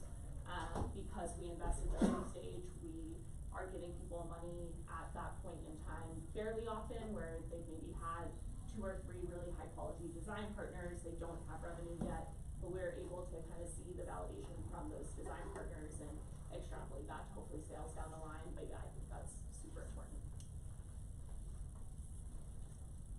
I'm curious how heavy of a role Live Oak actually plays in that stage of hiring that founding AE. Yeah. That's a word that I've been seeing everywhere, like we're starting to use it in the office now. Yeah.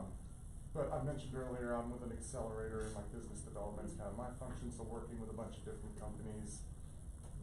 We've never really, I mean, to be honest, we do a lot of recruiting, whatever, it's not something we like think of as a service, but I'm curious if you guys are like maintaining any sort of talent base on that side, because like to me it's a lot of, I used to work with this guy, you know? Yes, for sure. A little more word of mouth. Yeah. So definitely early hires is something we help our portfolio companies with a lot. A lot of it will depend on who your investor is. Live Oak tends to take a more active role with our portfolio companies. From a term side, that means usually we're leading rounds and taking a board seat. From a practical day-to-day side, it means that we're actively involved in those conversations. We want our founders to look at us as a partner and a resource in the decisions they're making, whether that's who they hire or whiteboarding on product or making kind of the more strategic decisions. We want to be the people they call and we want to be actually useful to them. So yes, especially at the early stage, a lot of what we're helping people on is hiring. Sometimes that's using our own network, sometimes that's connecting them to great recruiters that we've worked with in previous portfolio companies that know how to hire for a VP of sales role or know how to hire for a head of product or whatever they may be looking for at that stage. Awesome, thank you. Yeah. What are some of the common gaps you see maybe on the marketing side as far as some of the startups you work with? Yeah, I would say most of our startups, when they think about marketing, it's very focused on lead gen. But I would say it falls into similar bucket as the sales side in terms of it's not often a skill set that our founders have themselves, and so they're very much looking for either an agency or a full-time hire or a part-time person to kind of bear the lift of. I would say it's kind of hard to speak to across the board because marketing is so dependent on the kind of company that you're building. A lot of our companies are very focused on kind of online SEO, lead gen, that kind of thing. Some it's much more conferences, some it's bespoke events, and the marketing person that you hire, you kind of want to have the specific experience to whatever kind of marketing engine you're looking to build. I got another question. So, this may be just like my lack of knowledge, but I've seen a lot around product-led growth, sort of tech startups and how that's like, you know, the big thing that people lean on. Yeah. Do you see startups going from, like an emphasis on product-led growth to sales-led growth, which is kind of what this looks like is the model here? Like, So, how do those two things contrast? Yeah, I think when we typically look at it is it's kind of 2 distinct approaches. So product-led growth, maybe it's some of our startups that are selling into developers or people who purchase developer tools. that might be the case where it makes more sense to lean on product-led growth, for our companies that are selling into people making kind of broader business decisions. It makes sense to hire salespeople who know the enterprise sales process and can drive that for you.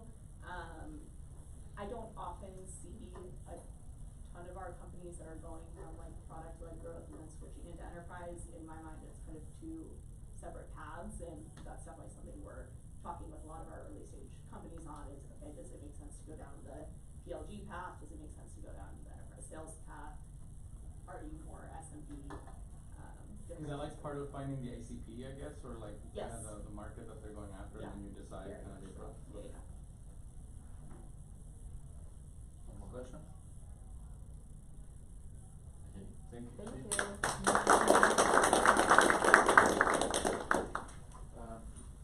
Maybe the last part, I tell you a little bit about our. So I have a few slides too, and I'll show you them. And what I like in this event, one moment, that if we ask one question, different people, this what you ask it about like mentors, yeah, it's like worth to pay someone 1,000 per month for some calls. It depends that all people, if you ask one question, can give you different answers with different experience, with different maybe stories, and it's cool because now we can listen different minds about pipeline. I have another one, but it's maybe all of them complementary. And I want to tell you a little bit about our one scene. It's like Capital Factory, because this is our sponsor today. And I had for last year more than 100 calls with different mentors using their mentor network, and it's super cool because you can find some people who fit for your goals, who fit for your values, and you can continue with them and find some advisors, find some mentors, partners. So I recommend to start working with some accelerators, with some communities, because so what I don't recommend to start with someone who give you offer and sell.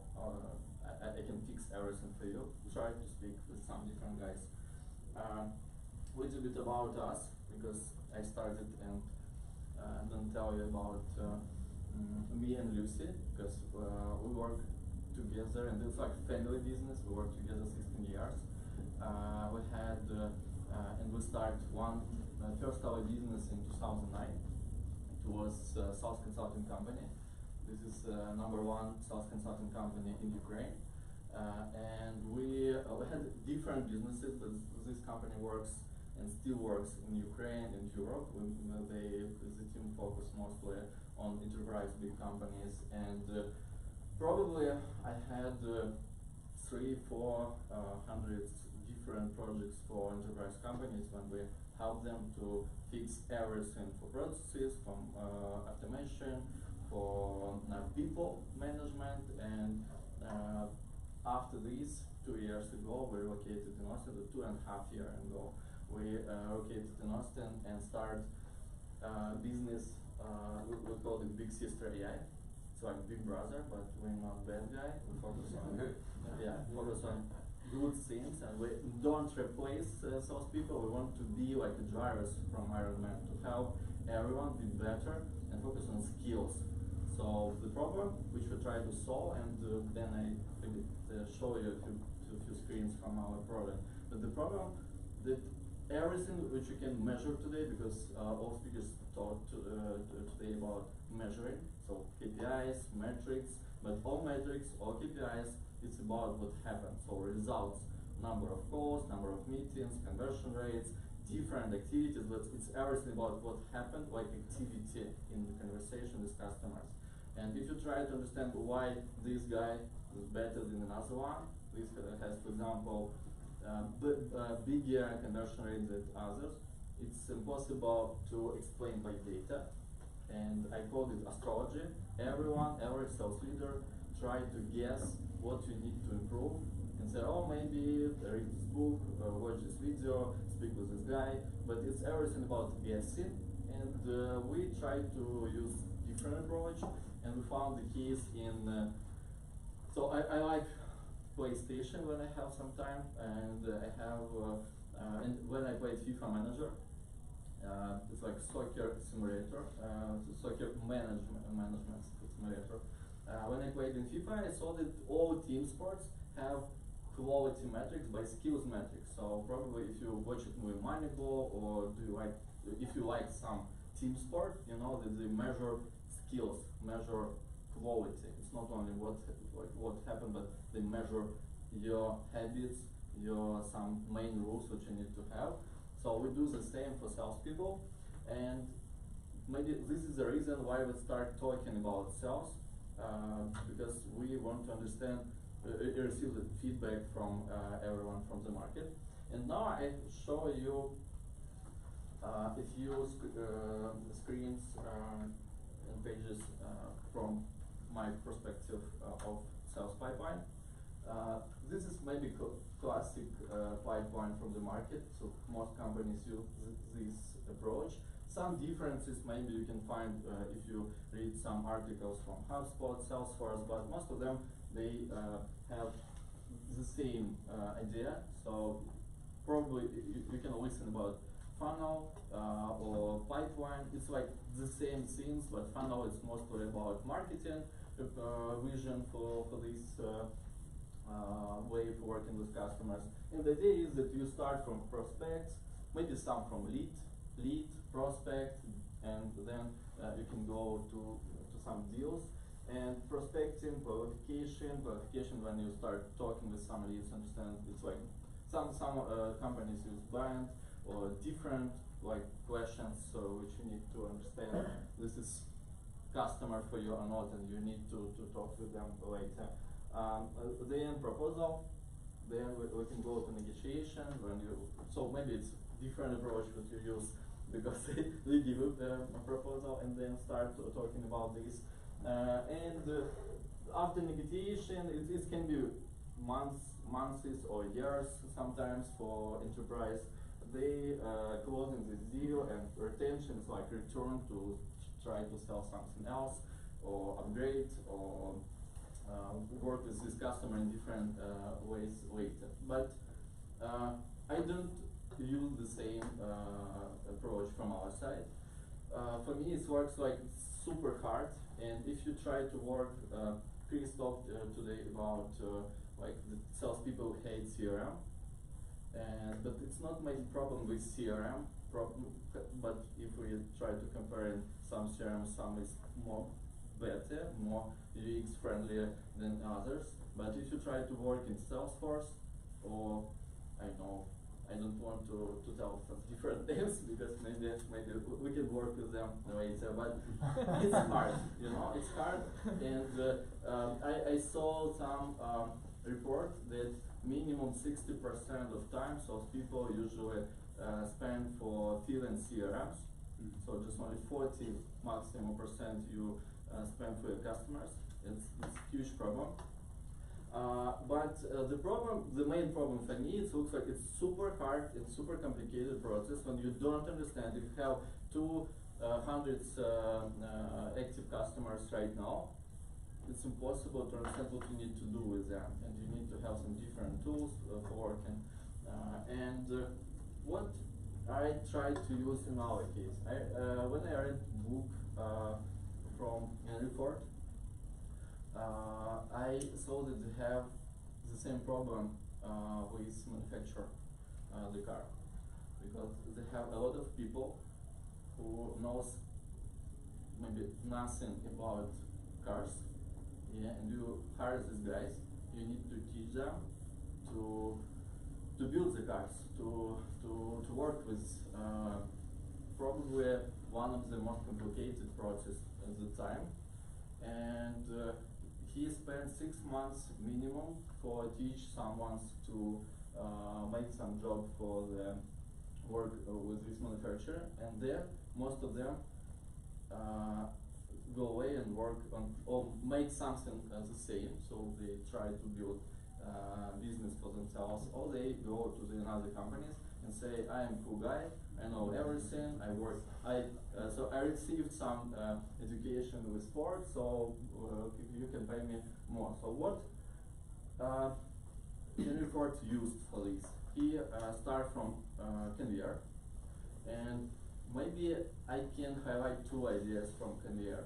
The first idea is that you don't need to go to the work go to you. So it's like moving. You stay on the place, and in some moment you receive your work. You need to do your work because work go to you. It's not like you need to go to some I know, instruments and do some different way. And it's like first idea. And the second one, you need to know super simple steps that you need to do on this stage. So for example, if you start working in Henry Ford 100 years ago, you received super simple like instruction. You have like 2-3 steps, and you know that you receive some instrument and you need to do 1-2 things, and then you can go and repeat the same simple way. Maybe later you can teach another thing and you can do more complicated thing. And these two ideas were used for pipeline in sales.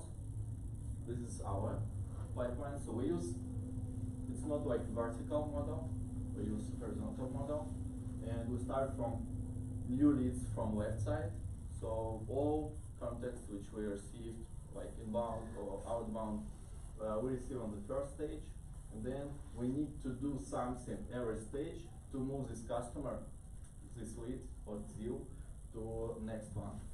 So you receive new lead, you need to make the call, like schedule the call with this customer, and move to the brief.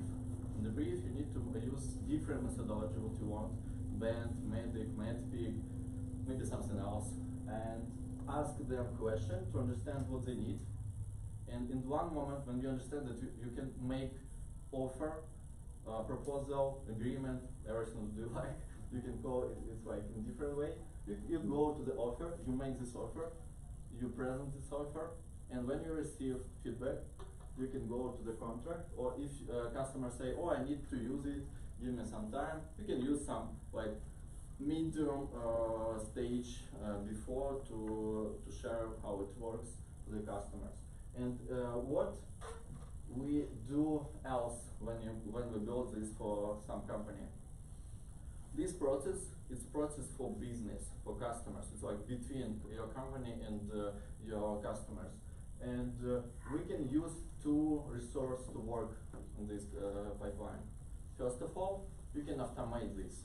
So CRM, any AI tools, you can make some automation notifications, some emails, some calls, when some things you can automate by CRM in different sales stack around. And then everything else you can delegate to the people. And then we have some automation scripts for machines for any stage, and some stages like steps for the people. For example, here you need to ask 10 questions, and we can give this list of this question for qualification.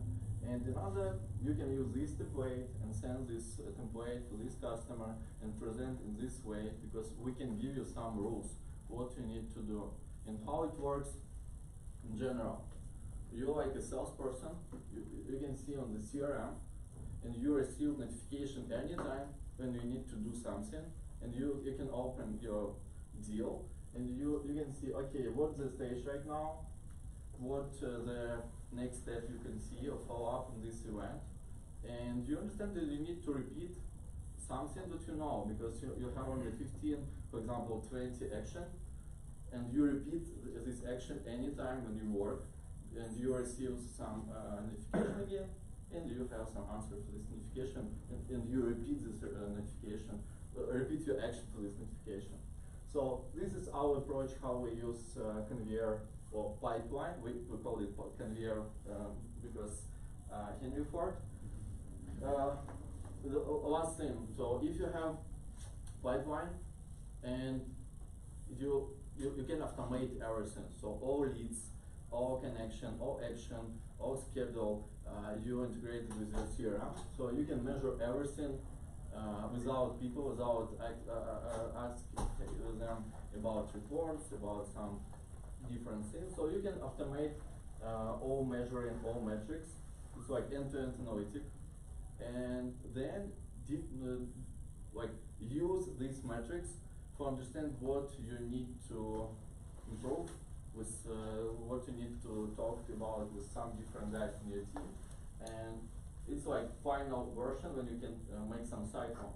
So you have some playbook, you have some pipeline, you automate this in CRM, give this a game for, sometimes I explain this like a game, yeah, so for example, Monopoly, you have some rules, you have some place for play this game, you have some players, and you need to follow how everyone play by rules in this game, and it's everything that you need to improve. So you have some wrong step right now. And the last thing that what I promised you to show, this is how it looks Big Sister, because we measure why this guy has, for example, the worst result and the worst quality, because we're measuring how he follows the steps in the pipeline. So some steps in pipeline, so for example, next step, objection, intro. So we listen any call, any video call. Probably you can do the same manually for your business too. So you can listen, calls, read notification from note takers, try to understand, spend some time every day to see how they work with CRM. They have some action or not, they have overdue deals and notification or not.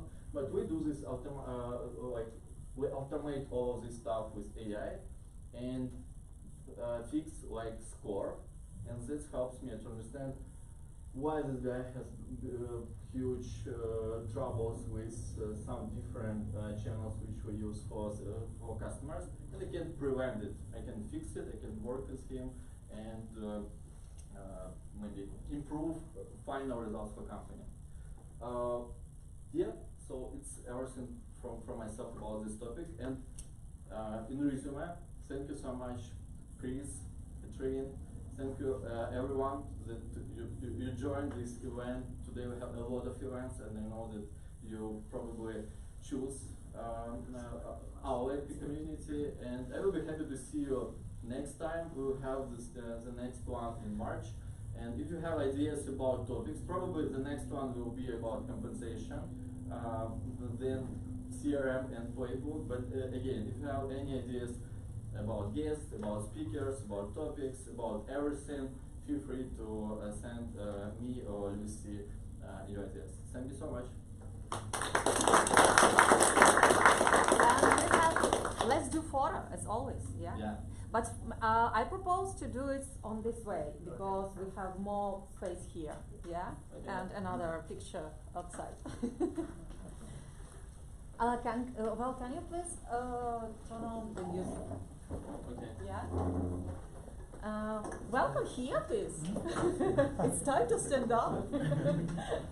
We said a lot. Yeah. Who's taller? I will find the person who can order us. Can you help me to order people, please? One moment, please.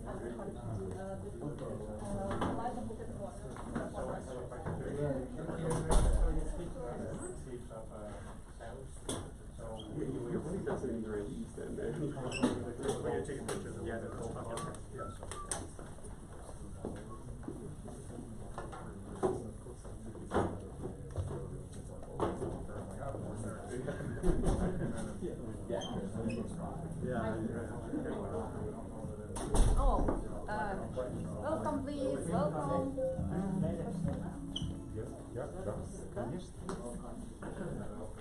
Oh, it's a lot. Yeah. Close it. Close it, close it. You can stay. Close it, please, it's a lot. You will be on the board. Close it, yeah. I'm gonna ask you please just to come. Okay. Yeah. Oh, yeah. This table is in the photo. Okay.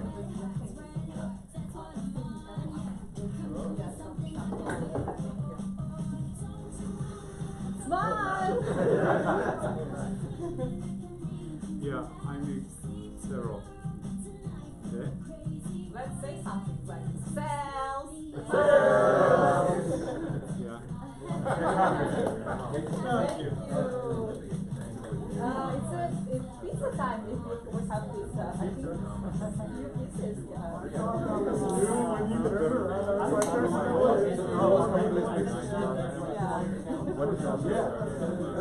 What did you Oh, yeah. That's it. I swear to God. 1 year old.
Яка саме я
Reach out to the customers and ask them to fill their commitment and ask them to fill their commitment. So it's important as a partner. So I was the option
company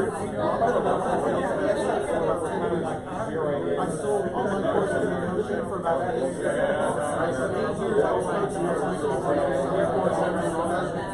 Built up a team. I started 3 years ago. I shipped to Europe. I was consulting for a company called they were selling 35K. But when they had an issue, they were outsourcing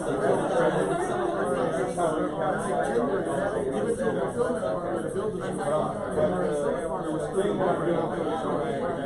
So when I came in for consulting,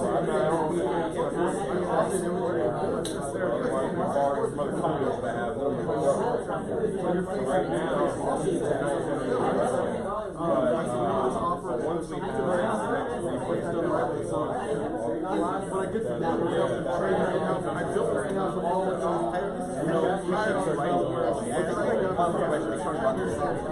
then I was just like, how do I make all the work? Yes, tech space is definitely the biggest constraint we have.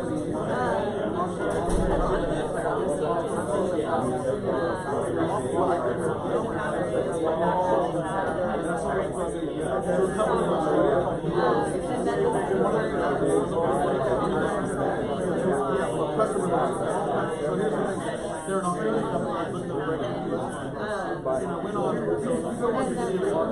My kid is right now. You notice it's selling for about $600. They're high right now. I did research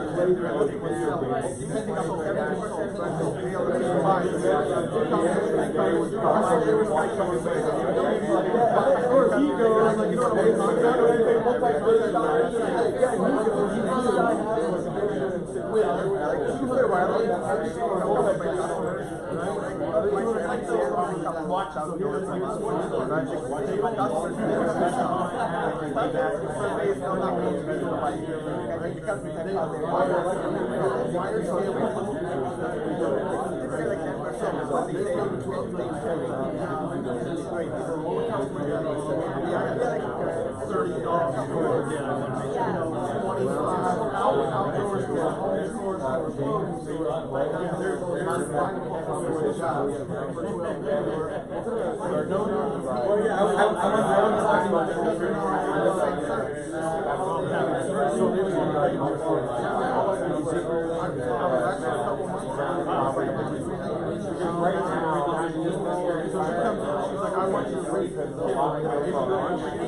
want you to read next week. I've got a couple of they made money in another company, so we have money to invest, so we know where we're going to go. We can have a team from scratch. Most people do that 0 to 1. I'm trying to hit the product market fit. I'm trying to achieve they need help. I'm trying to work with so many different other practices. I'm trying to figure out market to them.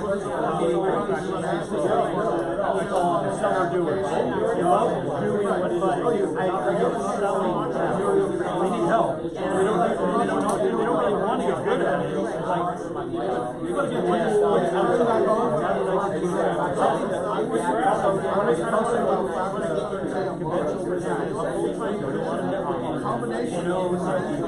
then they'll bring you in. Yeah, I have it on my they asked me, they said, marketing. I had 2 guys on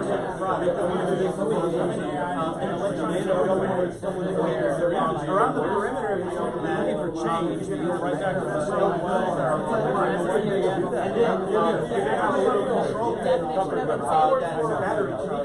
And more before you can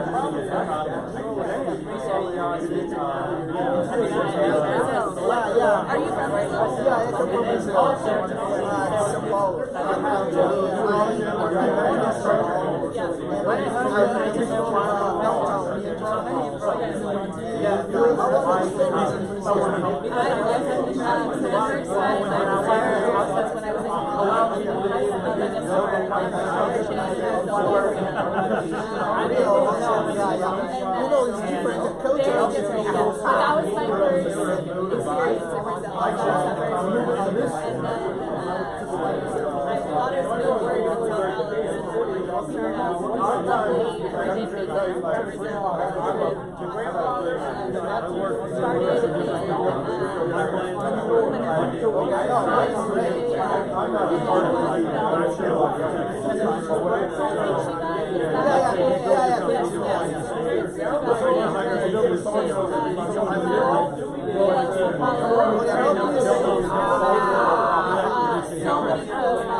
in the middle. Help to marketing, analysis, using AI, just like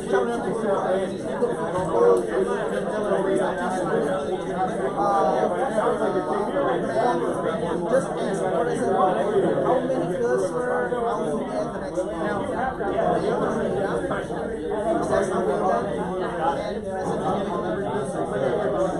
And like what data sources are you using? But like CRM? Yeah, we're gonna CRM,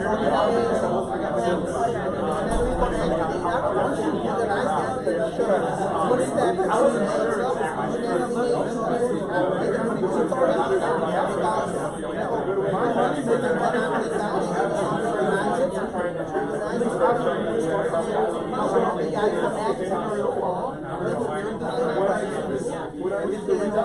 We have a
Well, don't do it just for us, but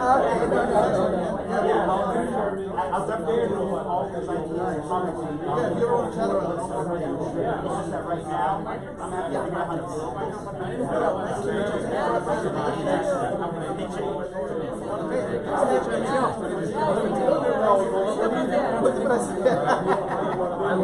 Okay, I'm sorry, no, go ahead, yeah. Just short question. Thank you very much. You mentioned about some I decided to have a chance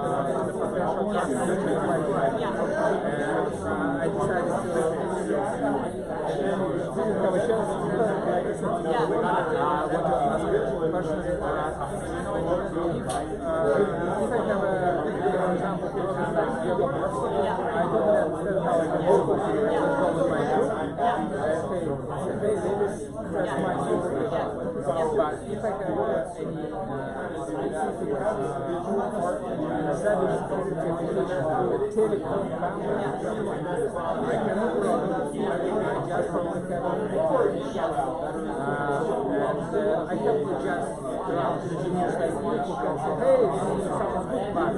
Nobody on that can become a specific experience, like principle,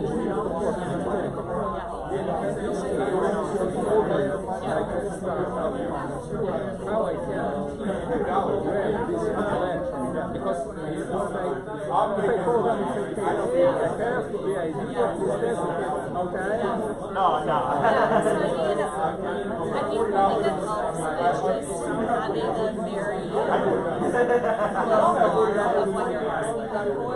So like testing out a product, trying a product, paying for a product. For someone in cybersecurity that like they don't have a lot of time, that's a lot of effort that you have to put in for someone that what potentially works better is just like, hey, I'm building XYZ solution, can I get your link? And like just asking at the very early stage for like feedback on your idea instead of asking them to like use it or test it or anything like that, even if eventually that's what you want them to do. My experience is people will be much more responsive if you're only looking for like their thoughts and opinions, basically. So I would start with that. It just makes it like a low lift. And then seeing founders have success with just like reaching out to the people using it or the people that you're selling to just on LinkedIn. That's one avenue. Two is like listening to cyber advice. And I think that's a little bit harder than LinkedIn because you're like catching people when they're doing other things. But something to think about. And then the other thing is pricing is an art in cyber so the other thing that I would do is like leverage your network. So like coworkers in telecom, maybe they work with somebody that they introduce you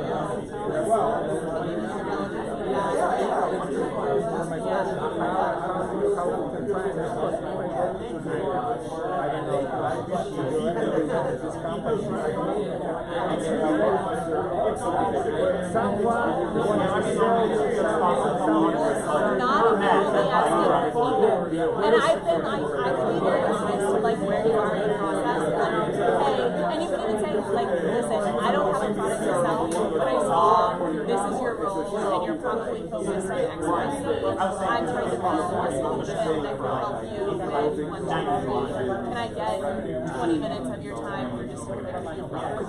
And like that's just super low bar for them to respond and be like, sure, I'll give you 20 minutes by call, tell you my opinion, versus like, what's you gonna do this day and be like, hey, we just tested this. That's just more hard to isolate, especially if they market for you, which is like, just like you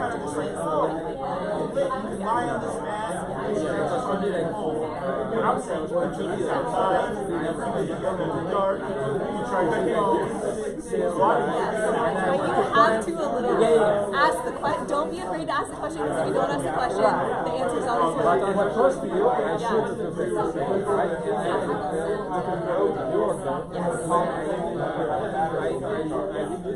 I do like to say, guys, you're the builder, and and like that's what I was saying in my presentation. Like as a former salesperson, I'm jealous of founders because you get to say like, hey, I'm a founder, I'm building this, I'm assuming it's relevant. Be like include detail and like do a little bit of research on like why you think this person is the right person to get feedback from. But if you have all of that, be upfront. Like, listen, I'm not trying to sell you anything. I'm not trying to get you to test anything. I'm purely looking for like a 15-20 minute feedback conversation. And that's a low lift for them. We want to make it as easy as possible for them to say yes. And then you have the conversation, you start building the relationship. If they're super interested in what you're kind of getting their feedback on, then that's when you think about, okay, let me take this feedback and put something together. Can I come back to you in 2 months to get your reactions? And then that just kind of helps you starting things. But eventually you can say, hey, will you test this? okay, you mentioned Meetup, direct connections or referrals. For example, I use a premium most of the yes, I think connecting with the node is actually a lot more successful than email. And even on my end, like I don't respond to emails very much, but if somebody like sends me a connection and is like, hey, and doing your research matters a lot. Like if somebody reaches out to me and they're like, hey, I am interested in private equity and I saw that you're in investing, can I talk to you? I'm not even gonna respond to that because they obviously didn't look up what my firm does. But if someone's looked at my profile and they look at my book and they message me and they're like, hey, I'm building XYZ tech company in Texas, saw it's an area you invest in, we can have a chat, like I'm gonna answer that message every single time. So bringing in a little bit of like detail and like showing that you spend time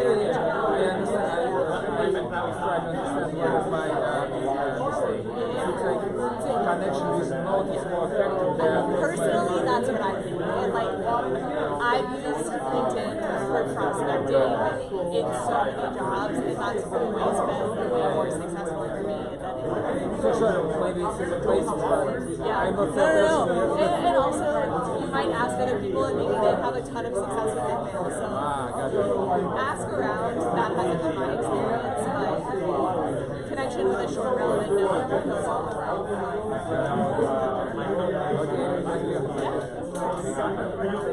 I wanted to chat. I'm David. Good to meet you. I was thinking maybe it makes sense at some point to connect. I'm building a very niche marketplace that connects restaurants with influencers.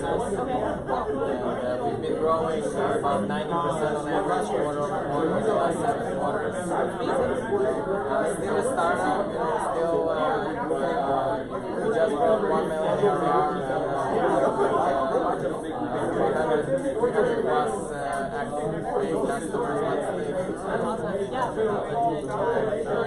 makes sense to connect each other.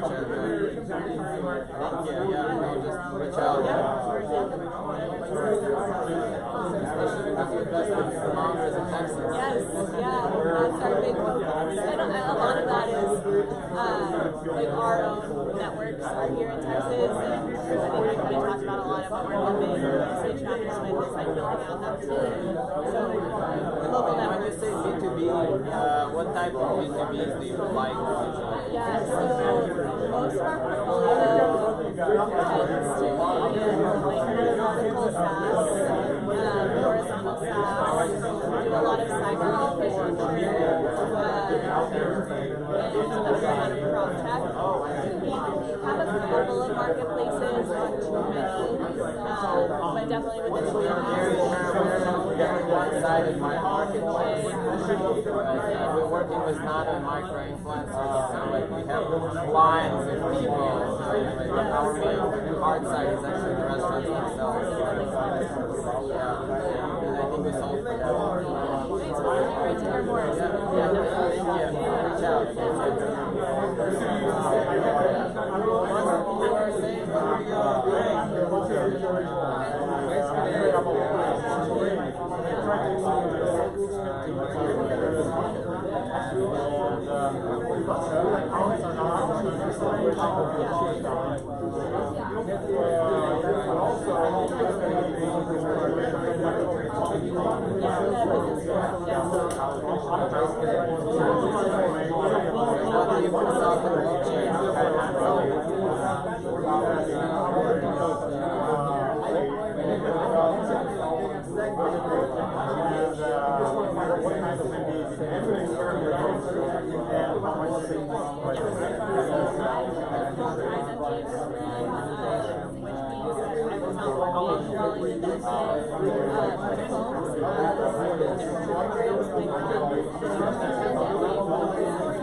David Curran. David?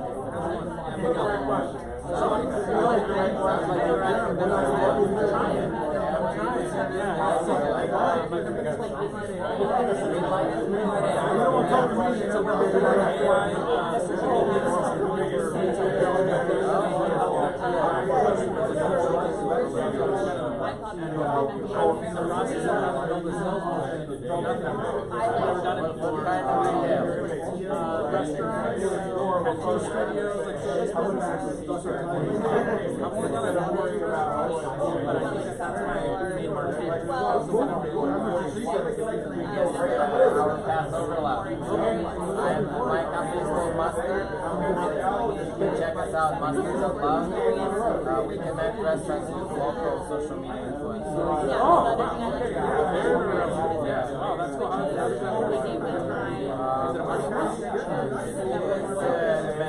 Advantage marketplace, but the main idea about restaurants is like, as he was mentioned, like improve their ROI. They care a little bit less about how many impressions they get, how many likes they get. They care about how many people walk through their doors at the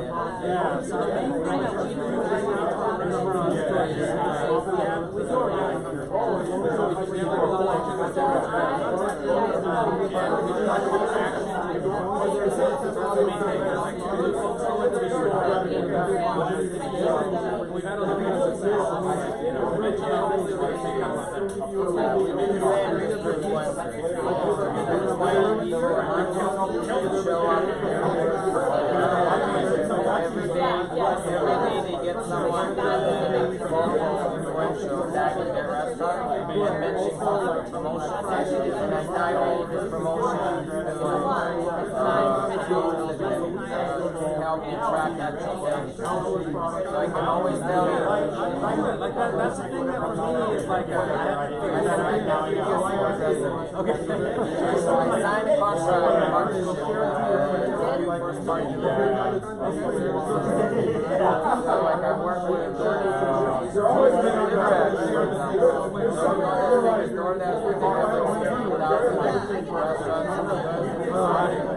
DoorDash is the third party delivery. Like they charge 30% for on their marketplace. So like when someone tells me like restaurants make no money for marketing, like bullshit, they just basically 30% for the marketing with DoorDash. So but when you do first party delivery, when it's on the merchant's website, you don't pay the 30%. Even though the first party puts an order with the same DoorDash, the way they put the order is like pick up this package, deliver it from point A to point B. $5, $6 flat. That's it. Don't like 30%. And so if DoorDash goes through that merchant, so if a customer goes to the merchant website and buys it there, then the experience will be similar to going to DoorDash, like the order is the merchant website, and it will be 30% cheaper for the merchant. But the yeah, that's what I'm saying. And so are you able to track back your I tie every single piece of my content. I'm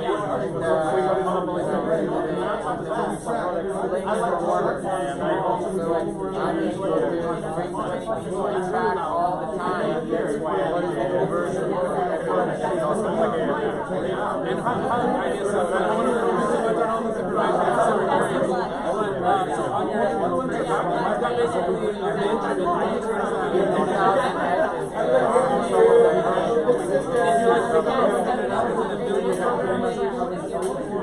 how did you engage them?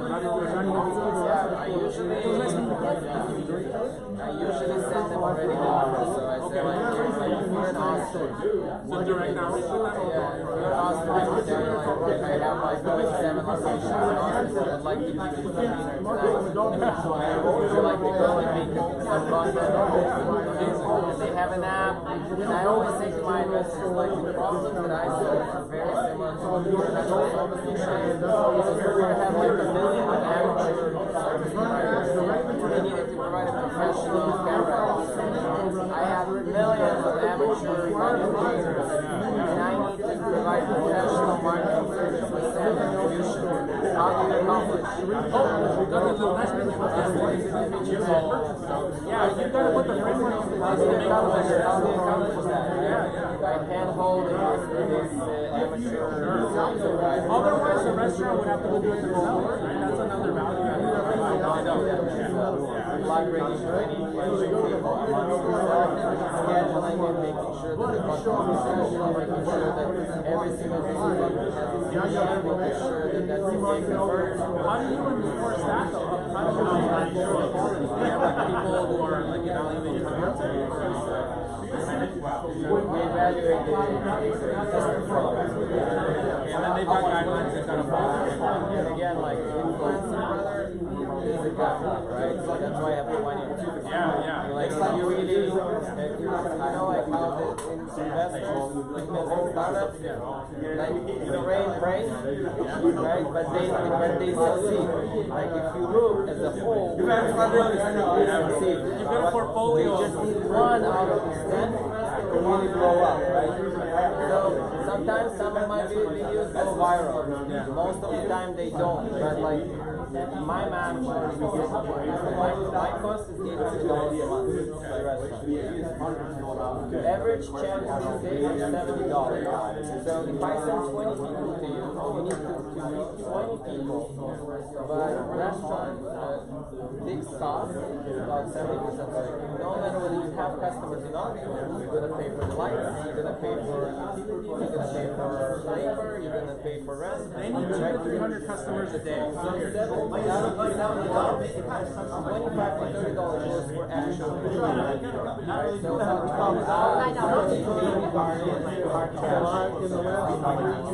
you take 20 people, all of them like minutes, that's $400. My service is $800 plus another $400 that they give away. So altogether they paid me $400 at this point. I need to show them at least $2,500 to justify my average expectation right now is about 70-80%.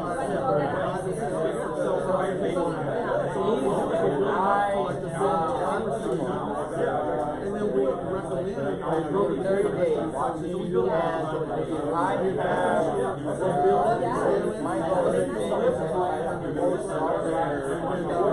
you divide $500 by $70, it's 35 or so. So as long as I change my 35 words, I'm at 2x. And I have 20 people. I was saying, on 20, and I do it at the same time. I would say like, no, I have the policy. I package it. I push it at like, I push it on Friday evening. So I get way more, to be honest, than $35. I mean, I'm aware of like the opportunity. It's massive. And most restaurants are not even tapping into it. Like huge market. Your model is way further ahead of that. I've been doing it for many years too. That's cool. Can I connect with you? I don't know. I literally put my and it's quite difficult. The class is not really good.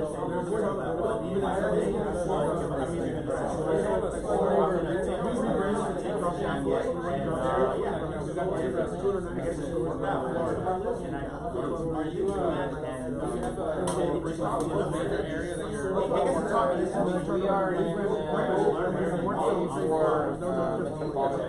Okay, so you have to show us for some time. Because like you're covering a lot of what are you doing? I guess some of the presentation.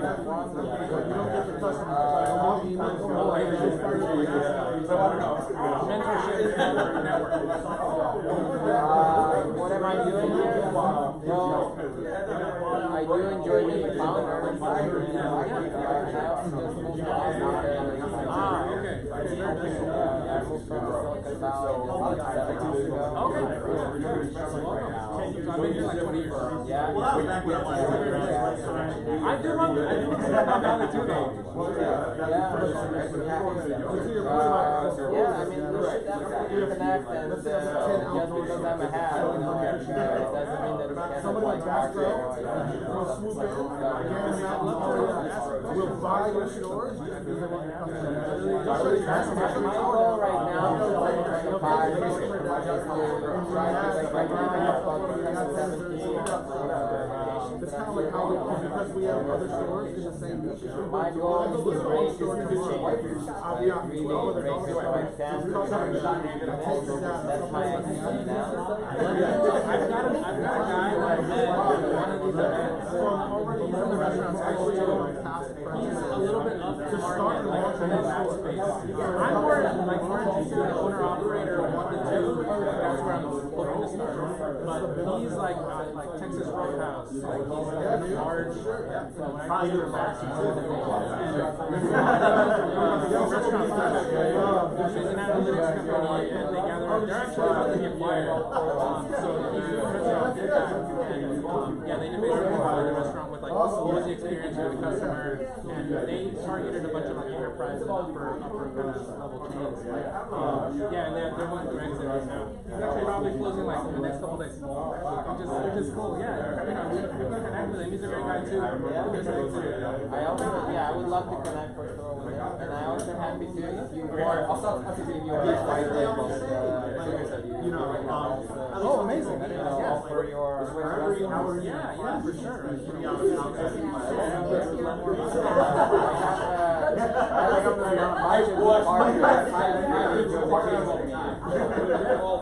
I don't know what your ambition is.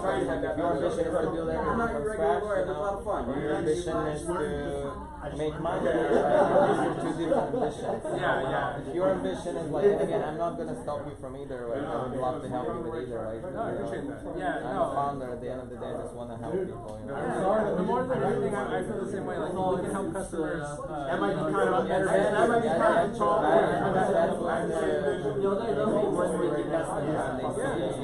Yeah, exactly. Like if they see someone come in and use a coupon from like a thing that you posted, it's like it lights their eyes up. We've only had a couple of examples, but it's been a really cool coupons thing. are tough. They're like when we started with that initially, offline conversions are terrible.